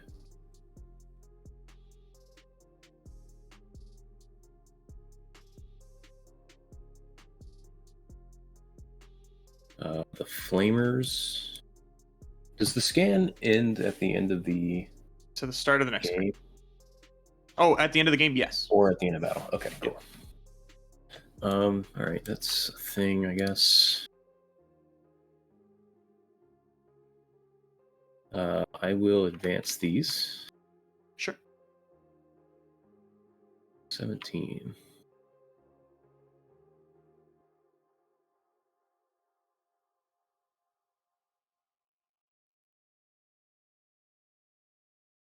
How far do these move? They move 7 and they shoot 18. So Yep. as long as They I'm can out of... advance and shoot. Okay. So normally is what, 25? So And then yeah. they can advance and shoot. So 30 is max. Yeah, these will just go here.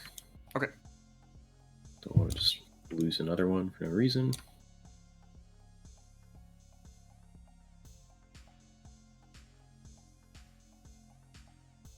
Okay, Terminators need to get the hell out of the way.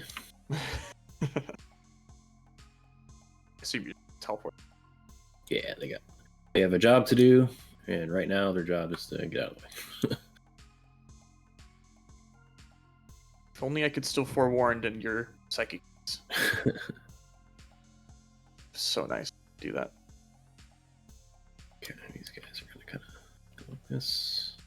Just leave a hole for the rubrics. Exalted will advance. Oh yeah. Here he comes.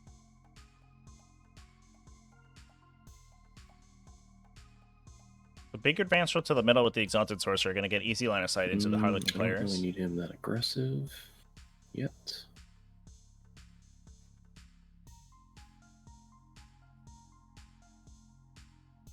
I would like to put guys up here though, so he'll go like right here. Sure. This guy just backs up. Marines are going to come over here, touch this objective. Mm-hmm.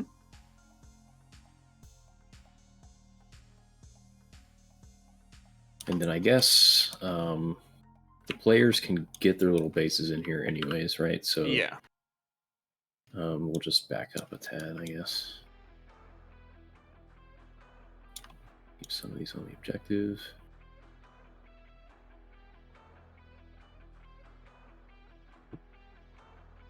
So I think this is a good example of some sort of cagey positioning. Dude's just pushing back his Scarab Occult Terminators in case the teleport gets flipped. Putting more units on the objective is certainly is going to help the most. And you know, with Psychic Phase stuff, you can't always 100% assume that it's going to go off. What happens there? You charge and it goes away. Yeah, I mean, that's just where we're at right now. Just trading 1 for 1.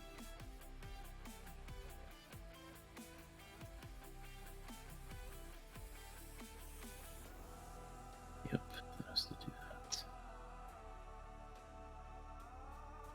That goes there. Let's go in there. The spawn over here.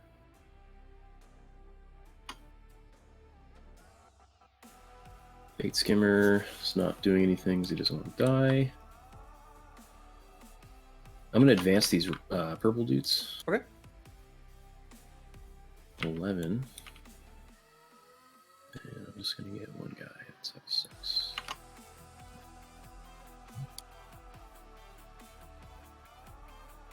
Everybody else is going to just be back here like so. Mm-hmm.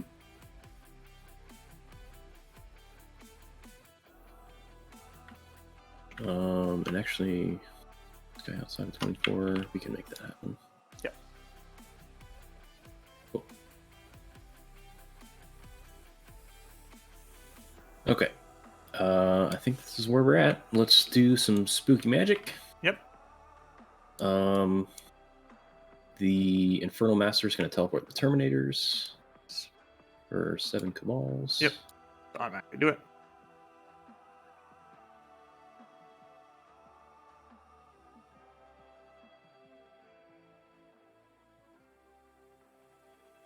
There we go. Totally forewarned you with those D cannons right now if I could. That's the battleship. Entering cruising Yeah, speed. this is gonna go away, so I'll just get rid of Pushing it. forward. So Dude's basically just hoping against hope that the dice are helpful to him here. Some rando there. And he can survive on that center objective with a big brick of 10. Objective secured infantry. Plus that 1 chaos spawn. Maybe that guy will be the difference. I think this is a good example of Dude's recognizing when he has to play the aggressive seat on in the game. There are oftentimes I see players that, you know, they assume that they have to play one way and they play only that way for the entirety of the game without really paying attention to how they have to reorient their game plan based on what happens. I've been I've done that too as well. I can't say I'm totally immune to that. Look at this! Look at this mildly borked engagement range from these Scarab Occult Terminators here. That measures like a full half-inch off the side of that model. Yeah, it is what it is. Yeah, you should be good. I believe it is only units set up in the reinforcements step. I don't believe it's like the old Auspex scan. You may also need line of sight.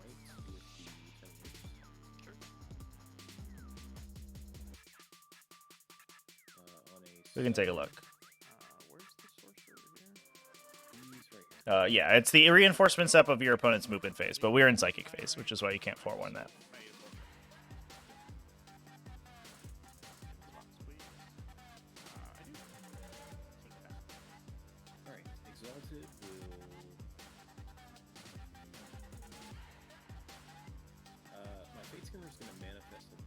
Yeah.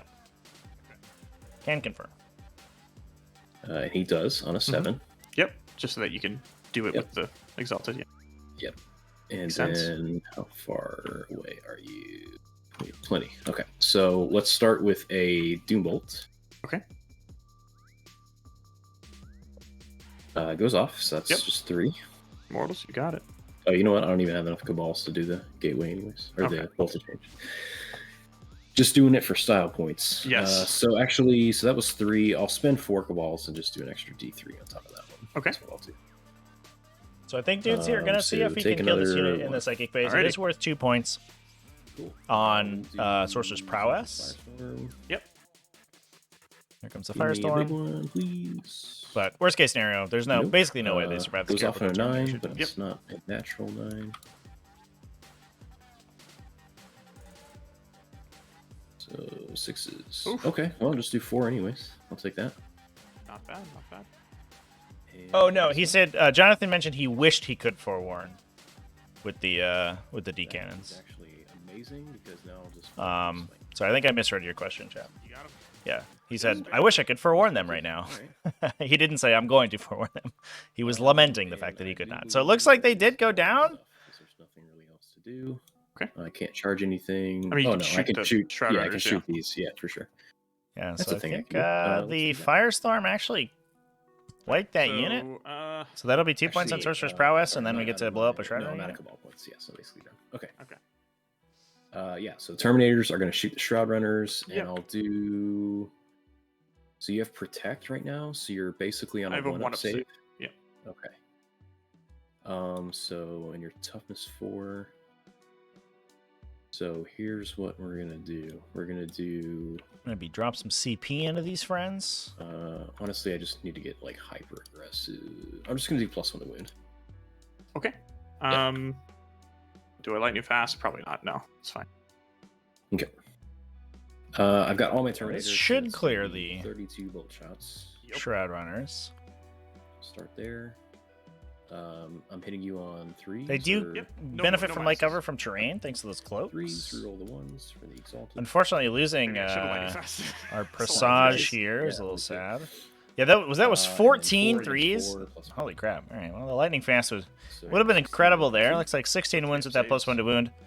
So you kill a 5 wounds going through already. Half kills the unit from just the bolters. And we got those AP3 And Soul then Reaper let's cannons. do the Soul Reapers. Actually, you've got a guy on 1. Yeah, Soul Okay, I got Reapers. Reroll the 1s. That Exalted Sorcerer Lightning putting in the fast work saves me a lot. today. Choose here. Ah damn. Those will be 2s. AP3 on those. 7 more going Save. through. That's going to be You 4-ups. got There you go. See ya, Shroud you go. Runners. You've Shroud ran your last. Unfortunately, that's not worth any points for Dudes, but it does remove some incoming damage, especially against this Chaos Spawn. The Shroud Runners are almost perfect profile at killing the Chaos Spawn, who have a low armor save anyway. Ooh, yes. That is my only score. So over to you. All right. So command phase, Farseer gives extra AP to Banshees. Get a primary and 2 banners this time. Yep. I was about to say 3. No, not 3 this time. Okay. Well, I mean, I may as well come out to play, I guess. 'Tis the season. Yep. So the Rangers. I get within 12 of Terminators. The D cannon's full hit rerolls. Keep doing your stuff, man. I'm gonna use the restroom real quick. So Yep. Jonathan's scoring out his 8 points on primary. And I think Doots just has to basically put himself in the situation where he can kill enough stuff that Jonathan maybe doesn't get a 12 here. So if Jonathan's unable to hold Doots to an 8, or unable to hold Doots to a 4 and keeps him at an 8, Doots will be at 38 primary. If Dudes can push far enough forward that Jonathan only gets an 8 on his coming turn, which seems unlikely, but potentially possible. It is a dice game, and dice do funny things sometimes. Jonathan would be on a 42. So still 4 points up thanks to that early turn 1 lead. Thanks to the Incarn pushing forward. Doots will get 10 on Raise the Banners. I don't think, maybe 11. And Jonathon scores out probably 12. So Jonathon will be up an additional 2 there. If no other characters die for Doots, which who knows? We might lose the Exalted Sorcerer. Then the Sorcerer's Prowess should beat out Jonathon, so it actually should equalize the game. The downside is Mutate Landscape versus no prisoners here. All right. Jonathon already on, I guess not too high, right? So your He's just closest killed a I've flamer denied to brick? me Is this sorcerer? Is that right? Correct. So he's only at 2. If he kills all the Scarab Cult Terminators and the Chaos Spawn, he should be up to Doesn't Oh, 1, yeah, 2, it's 3, a 4, little 5, 6, I guess, maybe 7. all right. But I think Where Doots, does the if answer Doots go? can hold Jonathon down to a 4, and Jonathon can't make any huge plays happen, or down to an 8-point primary, I think Doots is in a potential, or is in a 3 there, and then Um, 11. a place to win the game. But he basically has to blank all of the incoming attacks on these Scarab Cult Terminators, and I'm not sure I haven't seen that happening.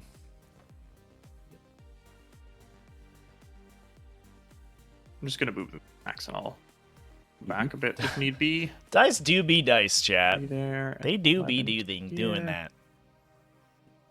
Hashtag just 4 dice things. there, and then 10 more to there. That's usually my advice to people as well. They're like, how do I win at 40k? And I'm just like, well, first you hashtag, then you just dice things. And when you do that, they I die. just need the front one to be within 12 of Terminators. Which actually, probably get 12 of them.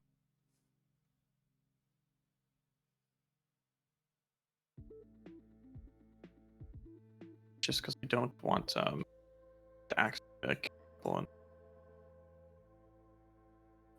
Dire Avengers.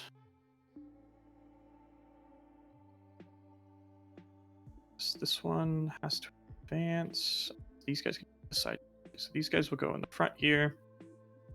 Just a normal move.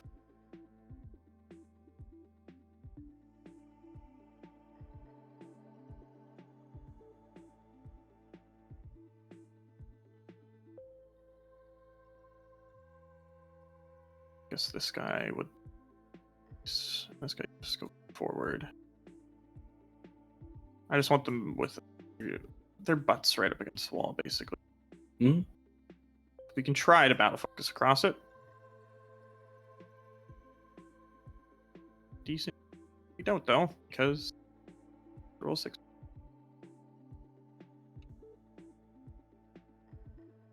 This guy.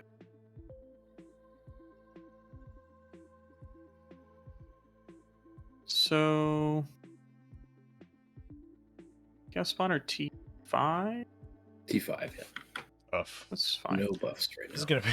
gonna be so much damage coming through. So like I think the real the question mark for me here is how much we get off in the psychic phase. If we can Doom Guide Jinx this Eldar army, things are gonna go very poorly, very quickly.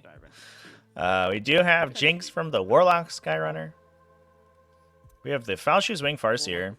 There. He just needs to be within 18 Terminators. Oh, but she has I guess we can't Doom Guide, right? Because we have to use the Revenant Discipline. So I guess it's just the Jinx. But the Jinx is very relevant against these guys because that will entirely negate their all is dust. Here. Looks like Farshi's Wing Farseer going to run away in the back. That does kind of open up a little bit of a sneaky play for Doots on the turn 5. He could potentially use the Sorcerer's Response to drop a character in the back there, and then use the Mortal Wound powers to drop damage onto the Farseer. Just need one within If 18 nobody comes back to Farseer. screen. I almost wonder if we see the Autarch Skyrunner push in the back there just to screen out this back corner. If that Farseer gets picked up, she's worth another 5 points on Sorcerer's Prowess, and that could actually swing the results of the game. I ran into that just Wednesday, chat. almost got gabbed by a Kairos Fate Weaver teleporting himself to the back of my line. A little scary. All right, D cannons. You are gonna perform. Now's the turn to do it. Mm-hmm. Because they haven't done anything so far this game. They haven't killed a single bottle. This guy's a little bit back. Let's see. All right. And then Yellow Dire Avengers probably just come out as well because I think we just kind of throw down now. Yep. I have dumped my stuff in a last-ditch effort to see if I can do some wacky stuff here. So. I mean, we'll find out shortly. Yep. This is basically the deciding turn, I think. Yeah, this is it for sure. Interesting thing about the GT format where, like, the turn that decides the game could be so late in the game. This is bottom of round 4.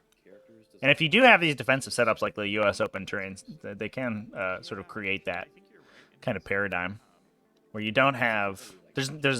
you have staging areas towards the center of the table, but armies are so lethal that if you put your entire army in your opponent's in face, they can probably do crippling damage to you. If I wanted any one of those sorcerers to not die, it would have been the foot sorcerer. I could have. Yes. I can live without arm on. Yeah. If I went first, I was definitely going to try to fire my Shroud Render to deployment zone, try to snipe that foot sorcerer. Yep.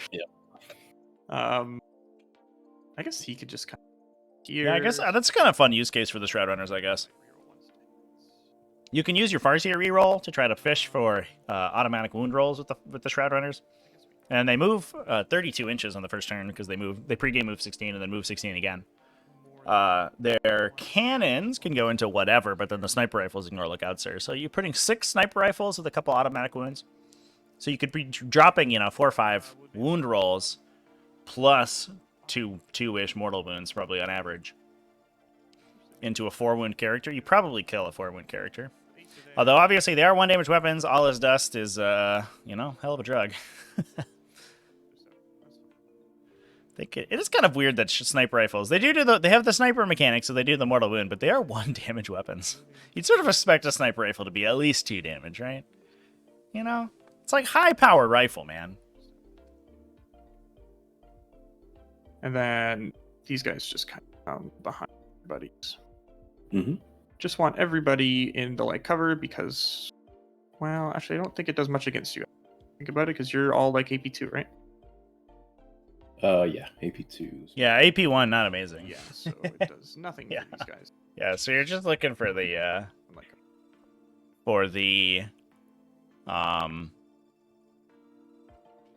mortal wounds for the most part. All right. But like maybe even drop a CP reroll in there, like fish for a 6 on a wound roll or something. I think that is the move. If you can get 3 mortal wounds, there's like a non-zero chance you get enough damage through. I guess the more I think about it, the less likely it seems. Although a 32-inch move, if you put your characters in the back of your deployment zone, they can actually just hop right over, and then she'll try to give me a CP. that would be pretty brutal. She does. Nice. The Warlock will try Jinx. Okay. Do with the 10.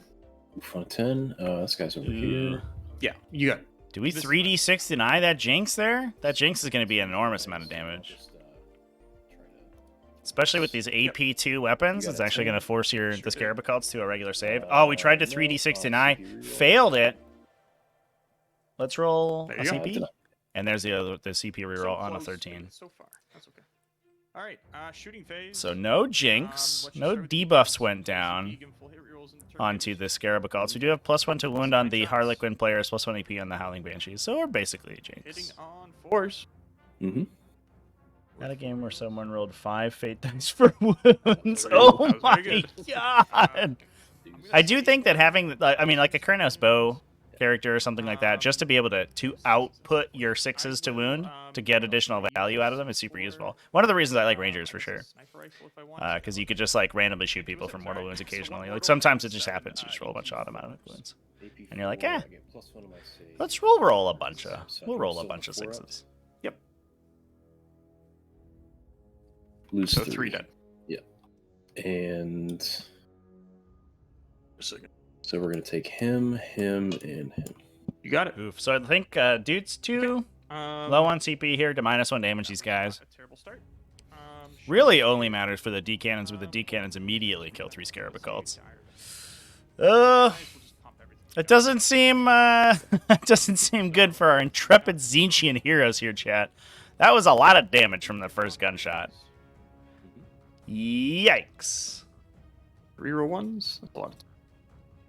And wound on force.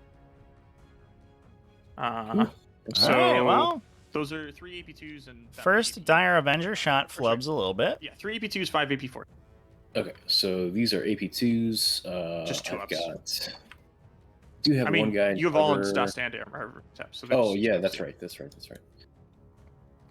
So those are good, and then these are 3 ups. Then. You're not taking one damage. Okay. And that'll go on this guy back here. Yep. All right. Let's try the yellow die Avengers. Everything into them as well. Mm-hmm. So 30 shots from these guys. Hitting on 2s with them. Reroll the 1s. Box, please. And wound on 4s. Are the rending Dire Avenger shots force them on a 4+ save or a 3+ save? Are they AP? Because they're AP4, right? AP4. Oh, okay. Yeah, what did I the, roll? the Sure. base shuriken that the Dire Avengers yes, have is you're +1. right. It was just 1/3, I think, so it should be 1 extra wound Okay. from that last So unit. down to 1. Yeah. Okay. Okay. Thanks, Trey. So that many 2-ups. Okay. Yeah, it's a little bit weird. So the rending effect is +2 Okay. AP, and the And then- Avenger Shuriken Catapult is You do have a guy in cover, so I don't know if you want to take base on higher him. AP. So it's hard to I remember. don't. These are on force. Oh. So that's one guy there, one guy there. Kind of appreciate Jonathan's offer there. He's like, hey, you want to pull that guy that would open up your Exalted Sorcerer to a charge? Looking like the Exalted Sorcerer is going to get charged anyway, chat. Oh, no. So bad. Dude has 1 CP left. Maybe he doesn't lose any more Terminators.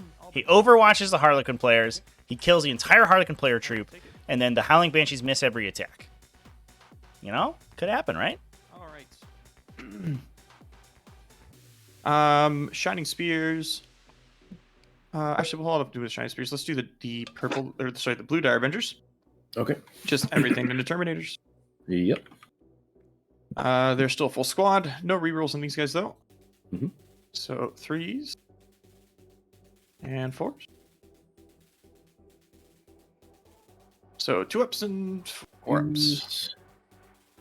That'll kill the sorcerer. Yep. Agent X in chat. What's up, buddy? And I will start taking these in cover because I might Yep. as well. So 3-up saves. Sir. Okay. Oh my god! Was that 5 1s? Where's that roll, chat? Look at that! Ludicrous. Dice do dice things, chat, as we've established before. Oh my god. Well, this doesn't look good for Doots, everybody.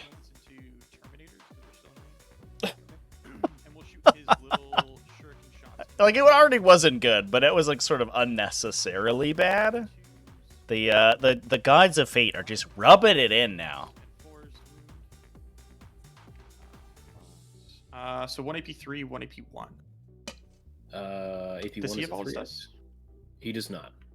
You rolled a so 1 there's anyways. that. And then this is a 4 pinball. Yep, Good. just 1 So it damage. takes- And then the lance into Terminators. It hits, strength 6 with 3s. It wounds at AP4.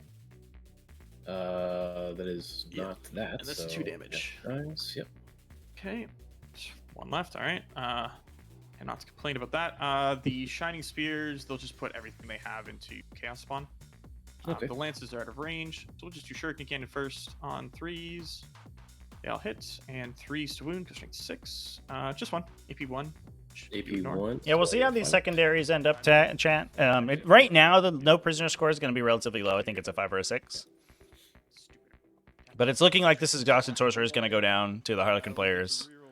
And that will start ticking up Assassination as well. So I think Jonathan ends up with probably a maxed primary if he gets 2 24s.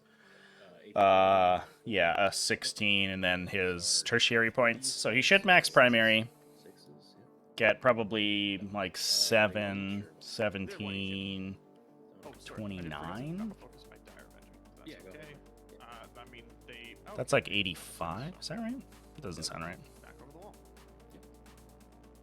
He probably loses 8 on no prisoners, so it's a 92. Loses 5 on assassinations, so 87. Yeah, I guess an 85 is correct. So we got a guy down to 1. Banshees will just shoot their pistols at Chaos Spawn. All right. 4 shots. Yeah, those Dire Avengers, chat, are extremely lethal. For sure, to the Terminators. If that Jinx had gone off, I mean, it was worth the 2 CP, I think, to blank the Jinx. But if the Jinx had not been blocked by I Doots, think that's it. the That was Dire Avengers would have done that was good showcase. dramatically more damage. That was only 2 Dire Avenger squads, by the way. There's like an entire extra unit of guys that didn't get shit shoot. So yeah, let's do. Just chilling in the back sorry, here. my Rangers still. Yes. They'll just put everything they got into this. Sounds good. So we hit on 3s because we moved, and we'll make one of these a 6. And then Okay. the other 3. So just 2 mortals and 2 saves. There's 1 unit of flamers remaining, a unit of 5. If you want. So, The other unit went to trade for the Shroud Runner unit in the middle. and then they'll try battle focus. They can move an inch. Okay. All right, that is the shooting phase done. So let's do some charges. I have 2 charge dice. This wound dice is gone. So the banshees will go into. They'll just charge all 3, I guess. Okay. And we'll use the 6. So 6 plus 3 is a 9-inch charge. Where's the X? Yeah, in fairness, chat, it was only 2 units of flamers to begin with. It's not the full 18 flamers. Or, no. But it is yeah, it is unfortunate. For sure. Goes to here. 1 girl there.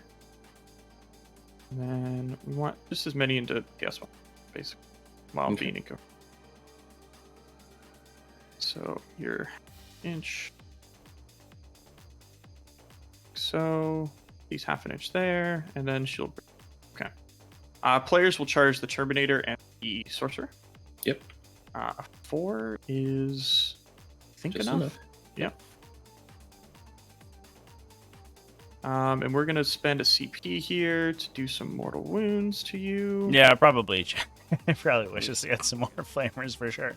Although to be fair, like the flamers don't interact with an Eldar army like particularly well. They kill. I actually think flamers are. This might be controversial, but I think flamers are actually kind of bad against Eldar because they are so much damage in a concentrated packet that you don't need it against Eldar. Like they'll kill 5 aspect warriors, they'll kill 10 aspect warriors, but your opponent only ever gives you 5. So they always like trade sort of down, whereas you need flamers to trade dramatically up. Very much in. This one Here. AP is on these guys. That's on the Banshees, yeah. I would have liked to put on the players, but they were too far away. And then the Autarch will charge the cast one. Okay. 11 charge. Okay. That's all the charges to be done. So let's go and punch you. Mhm. You don't have interrupt CP, so let's just start with players. Or sorry, I have to do stuff when I charge you. So the Shining Spear Exarch on a 4-up. Nope. And then start of the fight phase, the Banshee Exarch does her mortals to the Chaos Spawn on a 2-up. Yes, so it's D3 plus 1 for 3 mortals to the.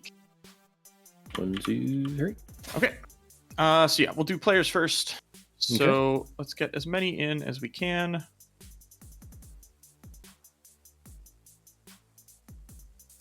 Yes. Yeah, it's not necessarily bad. Like you shouldn't take flamers because of Eldari. They just instead of doing twice their points value and damage, they do like equal. Howling Banshees are also kind of the silver bullet because they kill most of a flamer unit on the charge, and they're also immune to the Overwatch. So Howling Banshees help a ton in that matchup.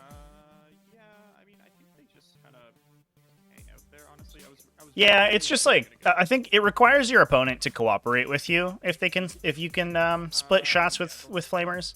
So you oftentimes need to have something else that the Eldar player comes to like chew on.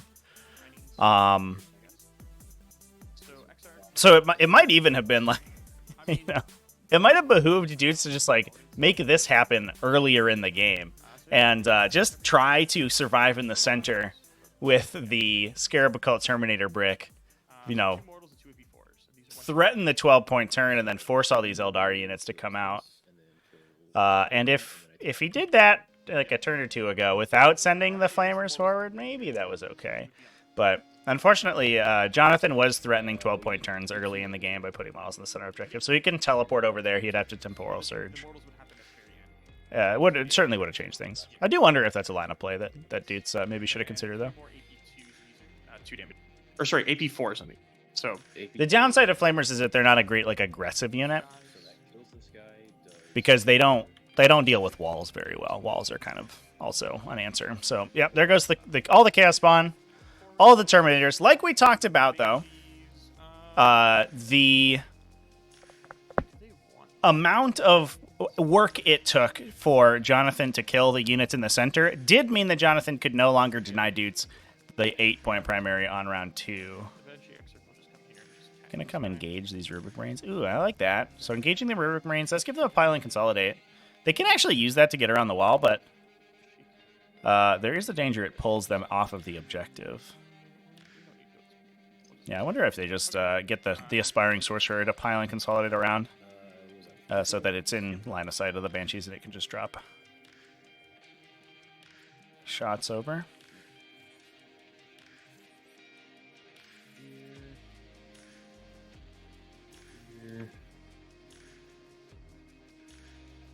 Not quite there. These guys go here. So I'll get 4 attacks on you. Yep. Yeah, -1 hits. So hit on horse. And then 3s probably. Yep. 1, no AP. 4 up. Hey! Gives him +1 to hit now. Got him. I think that's it. Yeah. No morale. So Yeah. And then I lost, let's see, 1, 2, 3, 4 Cabals there. okay, and then that was your Warlord, right? Or no, honestly, your Warlord's no, the it's the Infernal Infernal Master. Master. Yeah. Yeah. So just 3 for Assassinate there, and yeah, over to you. Okay. I'll get 8 to damage. All right, so Ynnari has not scored out its no prisoners yet, but is currently down All right, so 13. at this point, we're just No looking at prisoners is up points. at, I believe, is Dude's keeping track of the. Oh, yeah, he's placing his casualties over here. So it's at 16 wins for Chaos Spawn, 18 wins for Flamers, so 34. So he's at 6 up to 7 points on no prisoners currently. So he should be at 68 points. Oh, 1 point off the meme, chat. Unfortunate. And Ynnari is basically, I think, guaranteed to get 4 more points on Banner, so it should be up to a 12 there. So 68 up to 72, Okay. plus a 12-point primary. So I've lost, so I don't really care about throwing We'll away get, prisoners or assassins here. So I'm just going to try to... Yeah, he'll be at 24, 42, 45. Yeah, so 45 plus 7, 52, Just see if plus I can 9, flip this, 61, Tark here, I guess. plus 8, 69, 8, plus 10 for painting, 79 points. He's not a psyker, if that makes So Ynnari's threatening another that's right, 5-point he's score. He's only just. Is this actually... Is this over, chat? Dude's down significantly on primary, but those secondaries could switch around pretty quickly. He can't banner anywhere. He's going to get another 2 points on Raise the Banner, so he's going to be up to If you just gotta 76. Smite off and max it out, then you'll kill him. And he can max his Sorcerer's Prowess, so he can get another 8 points. Dudes could get up to 82 points right now. Yeah, makes sense. Is that likely? Yeah, he just needs 6 points. He just needs to kill every single model unit in the center of the table during the Psychic phase this turn. That's right. It's a 40k way. This is how we get you up to speed. I think it is going to be close, chat. Yeah, I think... All right, this guy goes I don't know. Dudes is here. like sort of given up, He's but got I'm not advance. entirely sure that is likely. Oh wait, He does have to keep- I'm gonna do my reroll. He has to be really careful about this Fate Skimmer. It doesn't- And he has to be careful of this Autarch Skyrunner, I think, as well. The Autarch Skyrunner, it's got 5 attacks with a 2 damage weapon at AP4, so it's going to force any characters on their invuln save. And it's up in the center so far here that if Doots doesn't kill it right now, it can go over and just yeet into the Fate Skimmer or the Infernal Master. And each of those could flip the result of the I game. can guarantee my teleport. You've And 10 nothing Cabal else. points, right? Is this 2 I per have Rubric 10. squad? Yeah. 10 left.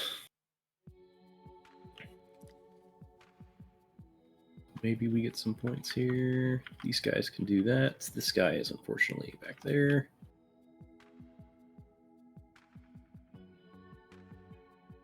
Literally doesn't matter if these guys advance because all I care about is that. Yeah, so they're just gonna come over here. Yep.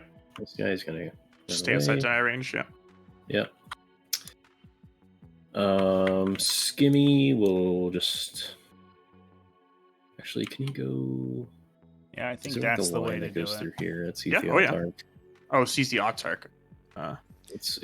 Yeah, looking for a bolt of change in that Autark. I think Dude's very correctly realizing that he has to kill that model right now. The Autark's also objective secured, so it will steal the middle objective away almost automatically if Doots can't remove him. That makes sense.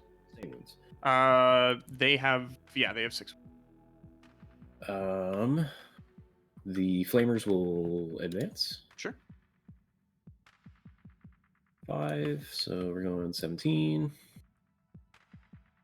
I don't know if this works, but we'll find out. I almost would have liked to have Oh, no, seen definitely not. Okay, so this guy has to go here. the Flamers just regular move and go for a charge. Although there is lightning fast reaction money in the bank for Ynnari, so they could actually blank the Flamer attacks pretty well. Yep. Oh yeah. Okay, so these rubrics will fall back. Falling back the rubrics over there.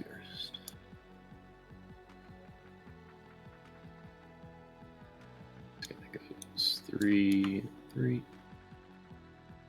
That's interesting. I don't know if Doots the move. I guess like leaving the rubrics out of line of sight is as much as possible helps. Because if you accidentally lose a rubric squad to a Dire Avenger unit, that is a point you give up on no prisoners.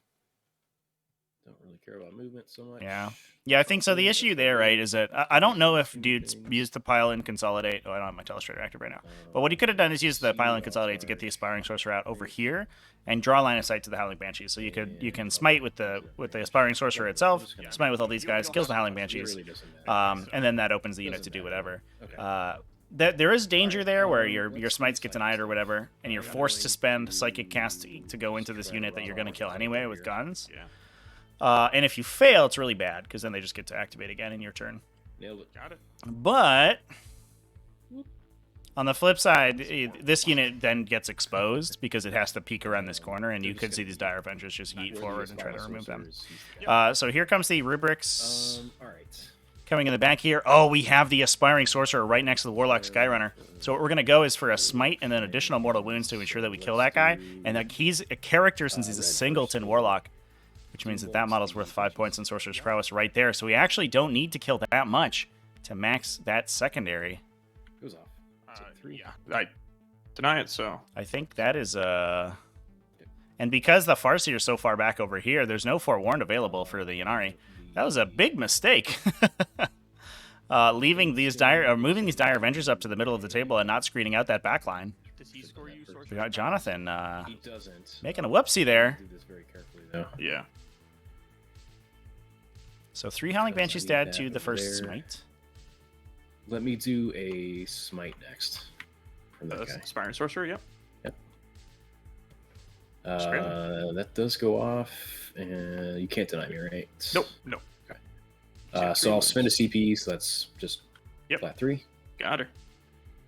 Paying a CP Fate to Skimmer get rid of the will do Exarch. That'll get 2 points in Sorcerer's Prowess. and I'll do a Bolt of Change. Yep.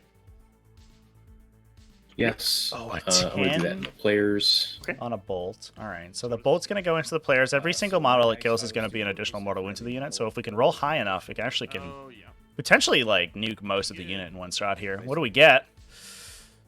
3. Ugh. We Yeah, could blank ow. one of those on the lead player. 2, 3. Oh no, he pulled the lead 4, player to the mortal 5, wounds 6. already. Oh no, yeah. Kills 6 Harlequins in one spell. He is going to smite. Yes, he will. That Fate Skimmer, man. Fate Skimmers are so good. Okay, that does go off. Let me think about this for a Yep. second.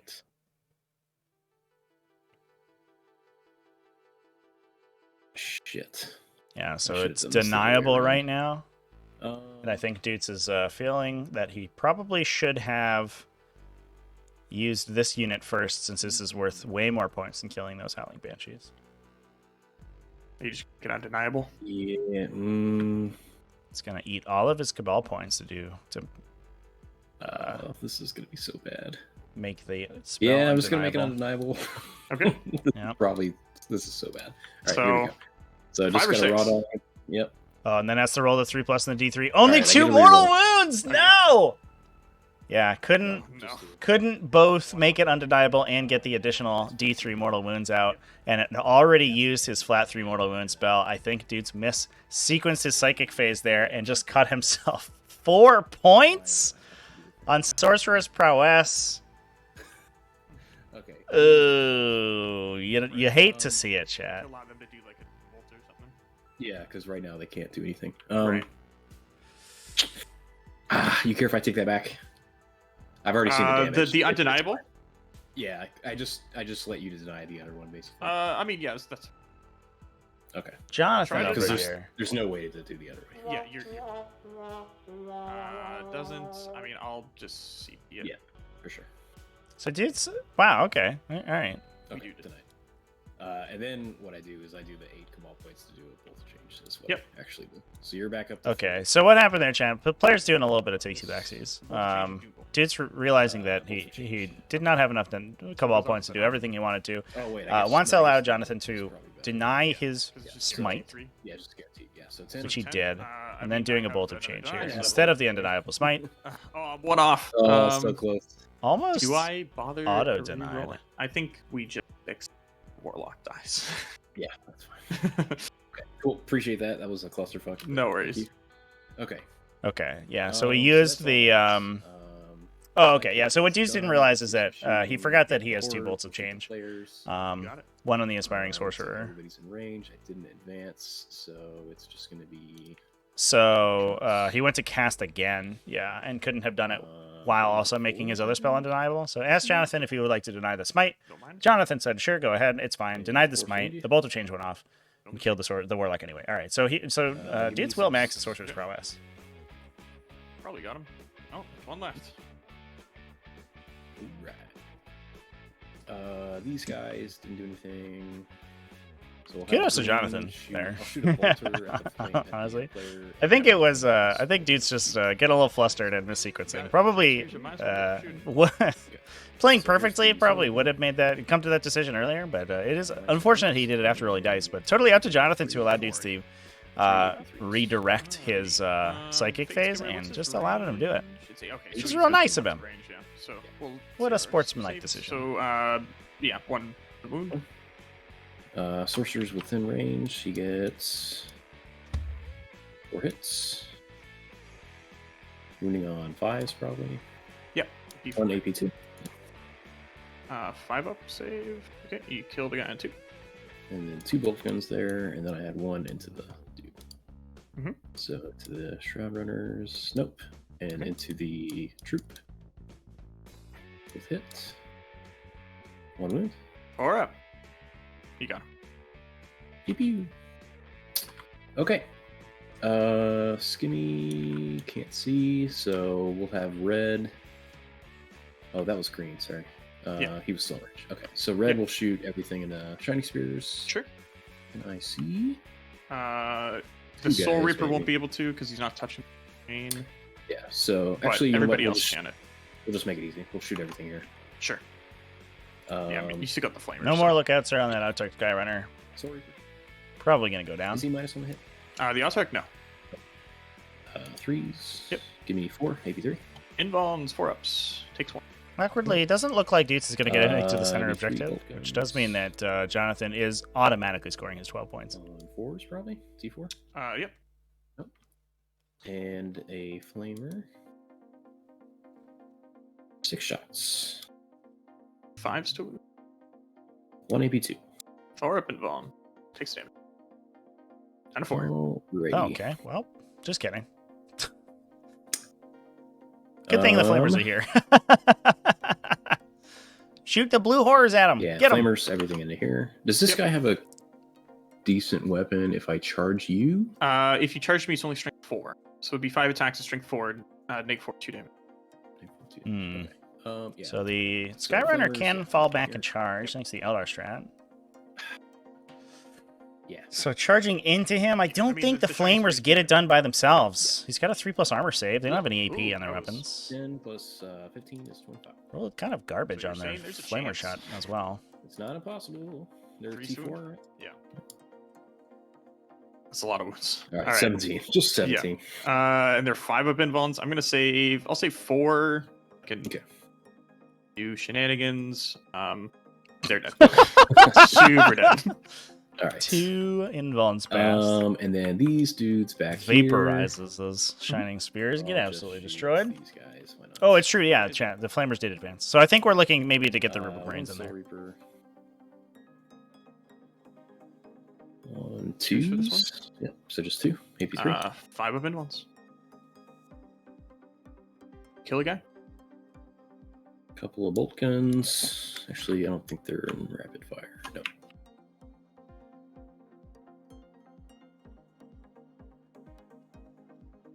Just 1, maybe 2. 5 up. Dude's over here just supercharging up this Dire Avenger unit by shooting it with a gun. I didn't really do too well on that. On a 4, no, didn't matter. Yep. Okay. Okay, I think that is it. Oh, Skimmy will shoot Autark. Sure. Hmm. Stay strong, buddy. Little staff of change on that Fate Skimmer right there. Fate Skimmer's buffed to the 9s. Retinue of Horrors and staff of change. No, I'm not going to shoot. The upgrades on that thing are so good. Yeah, I just want to get on the objective. Makes sense. He has an Um, obsec if that matters. I don't. It does. That will matter for these, I guess. I'm just going to have to nail a 9-inch. Easy. So I guess I'll start there. Rubrics and Autark. Yeah. I'm not sure this makes a Nope. difference. I'm out of CP. Yeah. So that's probably it. We'll do Flamers into there. Yep. There Oh, we go. yeah. They get the 9. There's the the Flamer's advanced, right? Oh, they did. Oh, they did. So they do did. you want to shoot your Fate Skimmer then? That's okay. You give me so many takebacks, man. It's fine. We'll just leave it. Leave it out as. Okay. The spawn did not advance. So No. Go get him spawned. You'll it's a lock them. huge- Oh. Nope.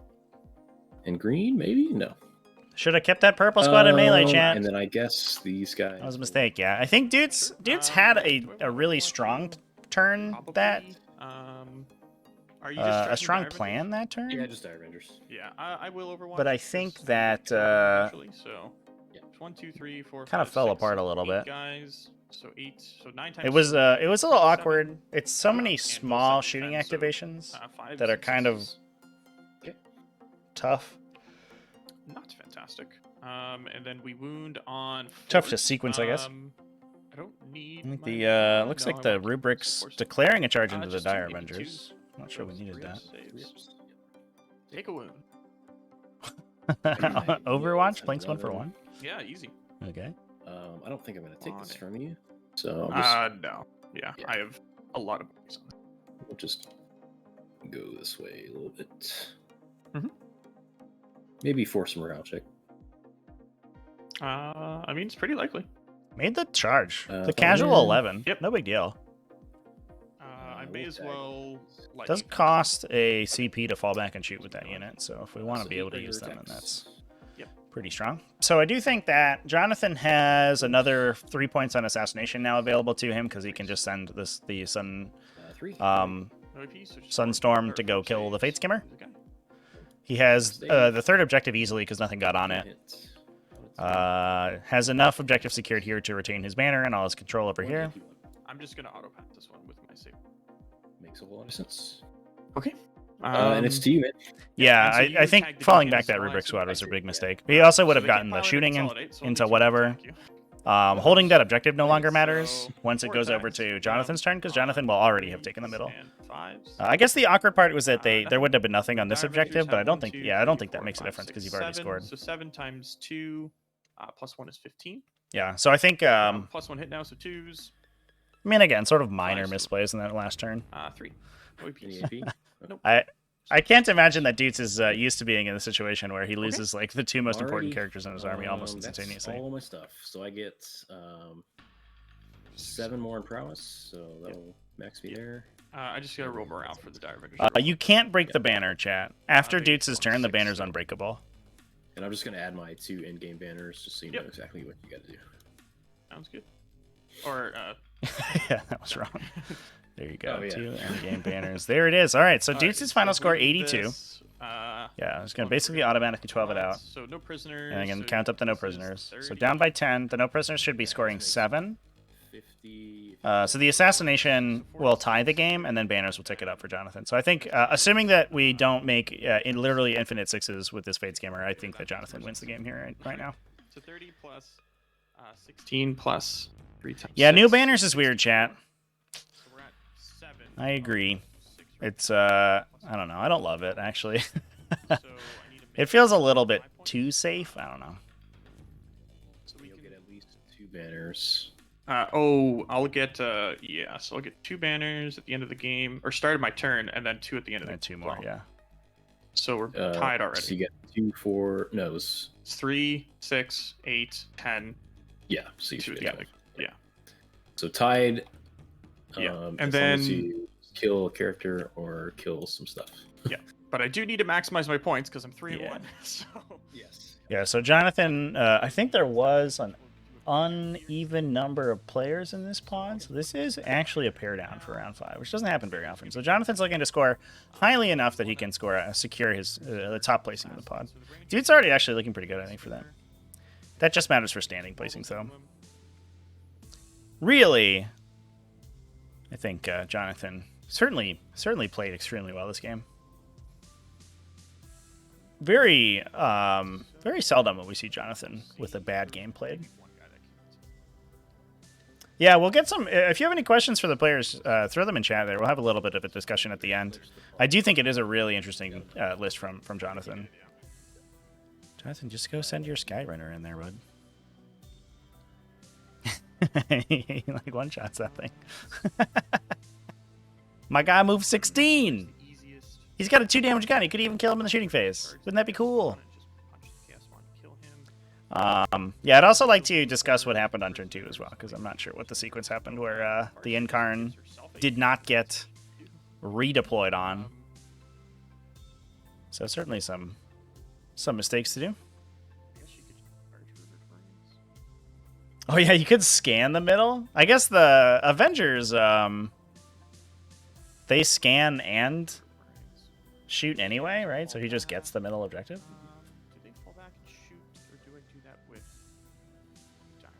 The scan completes at the end of the game, right? That very rarely matters, but in this case, it actually could be a big deal. Rangers probably want to shoot skinny, right? Oh, 100%, yes. Yeah, and command phase or end of battle. Yeah, good aspect scan. Within 12, give full hit rerolls into Flamer Defy. Okay. That's fun. So yeah, I will. I'll let the deep cannons fall back.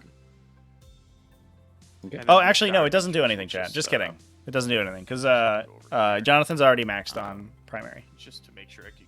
So he can't score the you mission don't have, like, special. heroics or anything with these guys, right? No, they are where they are. Unless you charge, Awesome. I guess.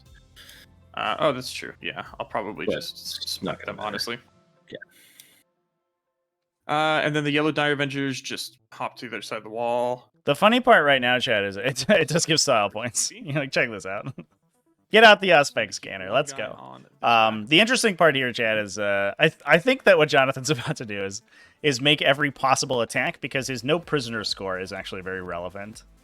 And I think he's at a weird point right now, because it's like 30 plus 16 plus 18, so it's at another 32. He's at 62 points. So if he kills like 4 random Rubric Marines, he gets another point.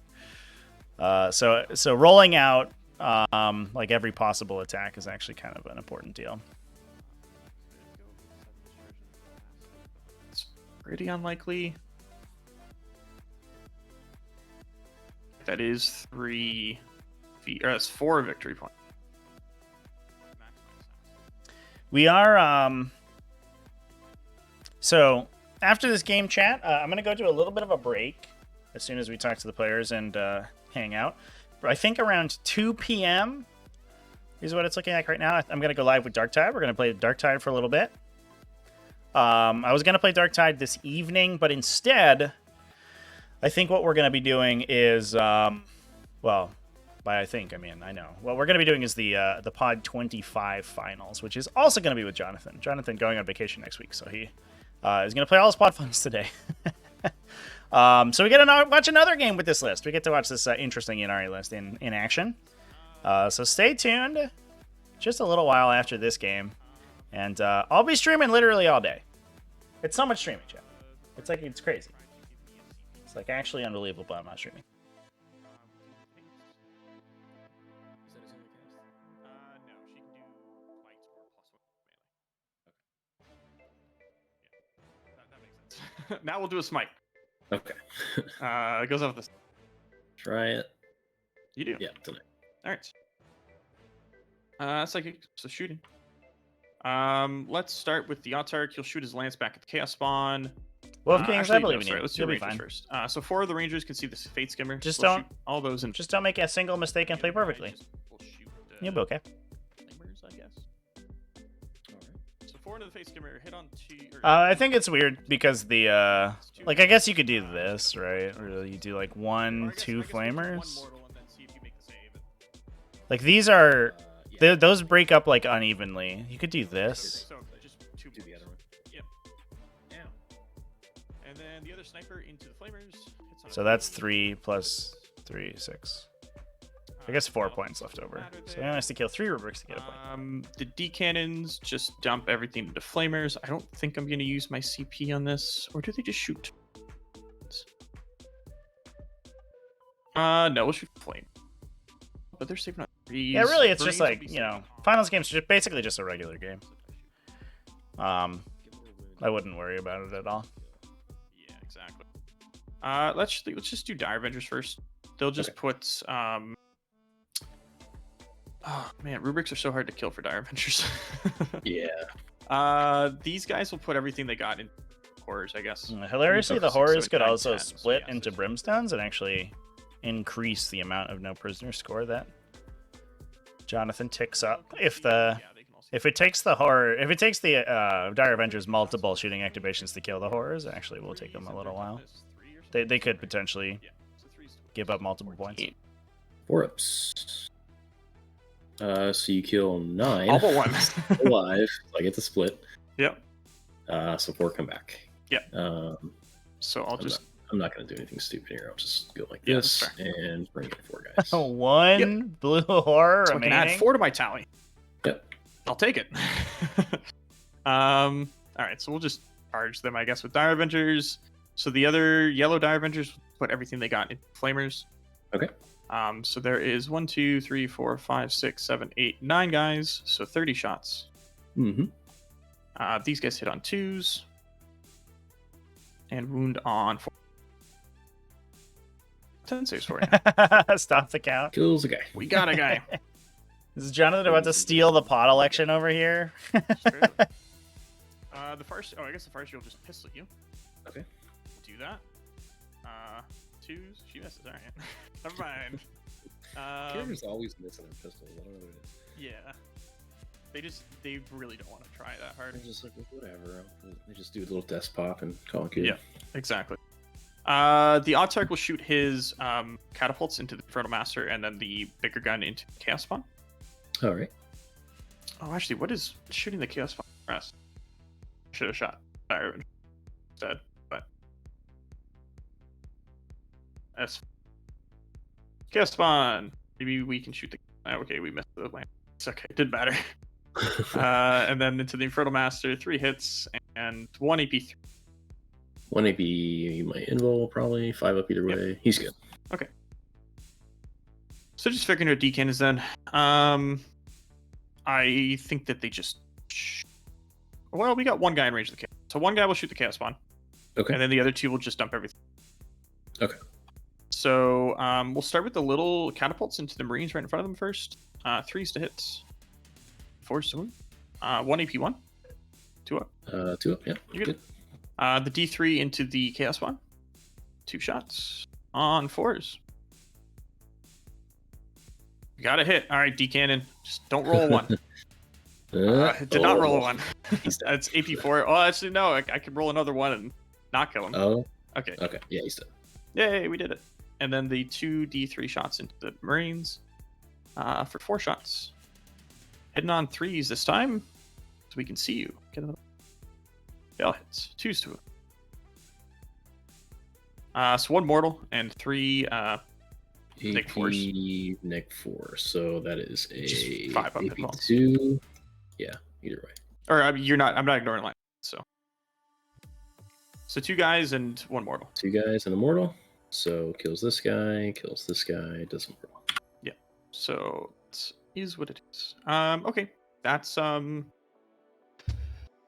the shooting. So let's do some charges. So Autark, we'll try the 7-inch charge into the Infernal Master. Alrighty. Come on, buddy. Nope. CP reroll. Nope. Oh, All right. Okay. You hate to see it. Dire Avengers just go into the guys right in front of them. 10 Yeah, inches. These course guys aren't they go. OBSEC, right? No, they're just bodies. So that at this point we Yep. worth. Let's see. Did you mark your assassinates? No, you should be at. I should be at 12. Yeah. There you go. All right. We'll just see if these guys can pick you up. So there's 9 of them. So 19 attack. They hit on 2s. And you're tough. Oof. Disappoints is increasing steadily here. Yeah, I got another flamer. So 16, 7 flamers, so 21, 37 points. Plus should get 5 more here. 42, 46, plus 3. So we're at 7 already. Almost 8.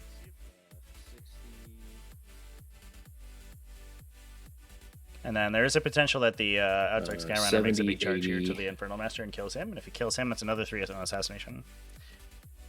So Jonathon actually getting pretty dangerously close to max score right now. Okay. Well, yeah. So the Fire Seer will just then. If she makes her charge, nope, she doesn't. All right, never mind. Okay. What was it? 50, 60, 70, 80, 89 for, yeah. Yeah. So 9 points and 0%. Do I have any morale? No. Yeah. Yeah, that's Yeah, it. no charge. Good All game, right, man. 89 Good points game, is man. the final score. Nicely played. Yeah, I mean it was pretty close. Like, Yeah, I think honestly it was just who goes second. yeah, I think so. For Yeah. this one. Yeah. I mean, there's a little bit of play for me if I go first because the Okay. Shroud Runners can just come up here and like potentially delete like your big Chaos Spawn unit and like your Sorcerer. If my dice are like kind of good, That makes sense. Yeah. like because like if I get 4 Wound Fate dice turn 1, it's like a Sorcerer's just automatically Yeah. dead pretty much. Yeah, you just blow some guy up. Yeah. That's fair. But yeah, I mean, I think it is largely who goes second. Good old US Open train. Yep. So it is. Class. Yeah, I that was a mean, fun one, dude. I feel like the Incarn. I feel like it was worth it to kill Ahriman and the Sorcerer. I don't know. It was kind of weird because you got 6 points and I got 5 points. Well, the Incarn guaranteed. The Incarn got me 10 points, right? Because she also got me the primary. Oh, that's right. Yeah, so that's... Well, I mean, I was just thinking about the charge, but yeah. Yeah. No, yeah. You definitely want to stick her there for the... Yeah, I mean, I guess at that point I could have just put her with the toe on here and just like that's her back. Right? Yeah, yeah. That's true. That might have been bad. I mean, it's 1 point, you know. Yeah. And then I guess, like, I don't get my buffs, but honestly, I don't think the buffs would have really mattered. I think the same outcome kind of happens. I think you're right. It's weird. I do get more tools to do, like, a late game, like, double move Armon to go, like, mutate something. Yeah. So that kind of takes that out of the equation, but... Yeah, I had a question about that. So, Turn 2 because had basically when the Incarn teleported over, because it teleported off of the smite, Ranger, Shroud right? Runners. Yeah, Or the Rangers, yeah. right. Had the stuff in the building already cast at that point? the stuff in the building? Yeah, because I was curious as to why the Terminators didn't just facade and then just like turn the Incarn into a pincushion. Well, I really wanted to kill him in Psychic. Right. Just for points. Yeah. but at that time, I guess they could have done that. It was a little Yeah, funny sure. No, it because happened- I had spent a good 7 minutes talking about the the potential that the Incarn teleports there and then get shot out by the Terminators, and then the Incarn teleported and the Terminators took a nap. And I was Yeah. like, interesting. Yeah. Yeah, because I guess Yeah, you That's could've that's a put line of play. Terminators. I think I decided against it just because I wanted the 5 points on prowess. I think the other danger is that I think they were the only objective secured on this objective, right? So if the Harlequins Yeah, on objective 5 just come over, they just take that. Yeah, that might have been what I was Which is a thinking. little scary as well. And I mean, I don't remember where my Autarch was, but like he could just, I think he was out of range to move there. But yeah, I mean, the Autarch can literally just move on to the objective. If you don't have any ops, I can take it, right? For sure. Yeah. Cool. So yeah. Chat did have some questions for Jonathan just about the list in general. If you could if you could give us kind of a bird's eye view rundown, because it's I think probably the most unique Ynnari list we've probably seen on stream in a while. That's fair. I mean, Dire Avengers are the best unit of the Codex. If you don't take 30, you're silly. Well, actually, maybe not the best unit of the Codex, but the best unit in Ynnari. Because, like, I mean, you saw with the yellow guys, if you lose one model, they get +1 to hit, and then they can double shoot for 2 CP. It's like They more than double their damage output. oh yeah, it's pretty good. If one guy dies, they get more hits on average than with 10 guys. I mean, that obviously doesn't happen consistently, but having the option to do that is nice. Swooping Hawks don't work in Ynnari because you don't have any way to ignore light cover, and AP0 into light cover is very sad. And you don't have Guide, don't have Doom, etc. The Harlequin troops just like, I mean, we didn't see it here because they didn't do anything, but they will one-shot half the things in the game. With +1 to wound on them, extra AP. If you kill a guy, then they're hitting on 2s. Like, it's just a lot of damage out of a single unit. And then the fact that it's craft worlds, it gives you access to more CP because your Farseer's give you a CP power every turn. And and then you get the Shining Spears for melee, you get the Howling Banshees for melee, you have the in-card for melee. Like, it's just a lot of melee threats, more than any normal craft world list can put up.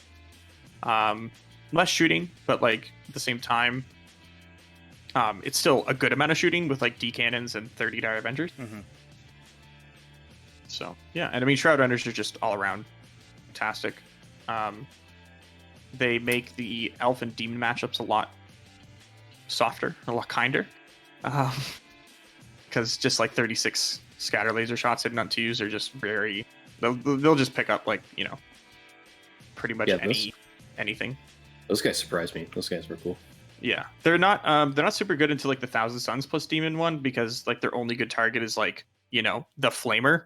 Well, it's not bad. It's not bad. And if thankfully I didn't have a lot of perils this game, but if I did, just the ability to be like, oh, here's a couple mortals. Yeah, that's not bad. At least the threat of it. Yeah, and with them as well, like, I mean, they're so good in like, if you go into Sisters and you go first, they just fly behind the obscuring terrain and one shot 2 Repentia units. And potentially the Repentia superior too with the snipers. Like, not bad. Like you can just auto win matchups against Eldar or Sisters or etc. just by sniping a key support character. So yeah. Makes a whole lot of sense. Yeah, that makes a little sense. Yeah, they do feel like kind of hit or miss, but it definitely, especially against demons, having all the AP0 shots is like so strong, and that's such a contender right now. Yeah, but I mean, like even against like stuff that they're not so good against, like Marines and stuff, like you put them in light cover and they're on a 2-up save, right? Like, yeah, no other Eldar model can really do that. It's 9 wounds at tough 4, 2-up save, like that's some armies just can't shift that, and they're fast and you can move them, and they have the Tanglefoot stratagem, like they have so much utility to them that it's I wouldn't leave home without them. Ashley convinced me. Yeah, she was the one that got me on the Shroud Runner train. Sweet. Very cool. All right, well, congratulations to both of you. Jonathan, congratulations on taking down the game, and I think we'll see you in a couple hours.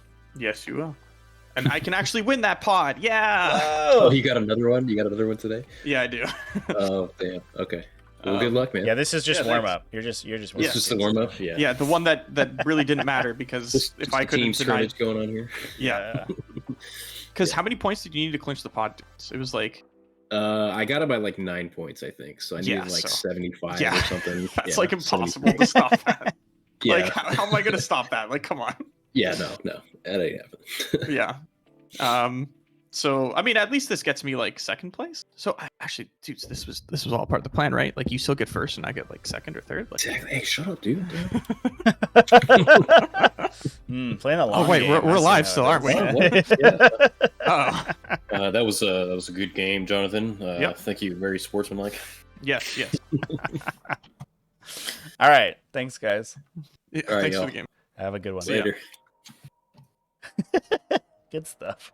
All right, chat. I'm gonna go turn things down, turn things off because I do have to restart my OBS to reset. But yeah, give me about a little under an hour, and I will come back with some dark tidings. Maybe try to get Shuma on. I don't know if he's around. But otherwise, it'll just be me on my lonesome. We'll hang out. We'll play some freaking games. It'll be sweet. And then 6:30 p.m. U.S. Eastern, we got Jonathon versus Night Lords. So if you want to see this, all these Dire Avengers come back, then come back for that game. Cool. All right, everybody. I guess we'll raid for the time being. Let's see what we got. Oh, I didn't do a prediction. Chat. What's wrong with me? Dr. Rhino's live. I'll give Dr. Rhino a raid. He keeps coming in. Dudes, you can't keep getting away with it. He's too... he's too sneaky. It's that sneaky chaos corruption, you know, slowly taking over the game. Okay, everybody. I'll see you later. And we'll go hang out with Dr. Rhino.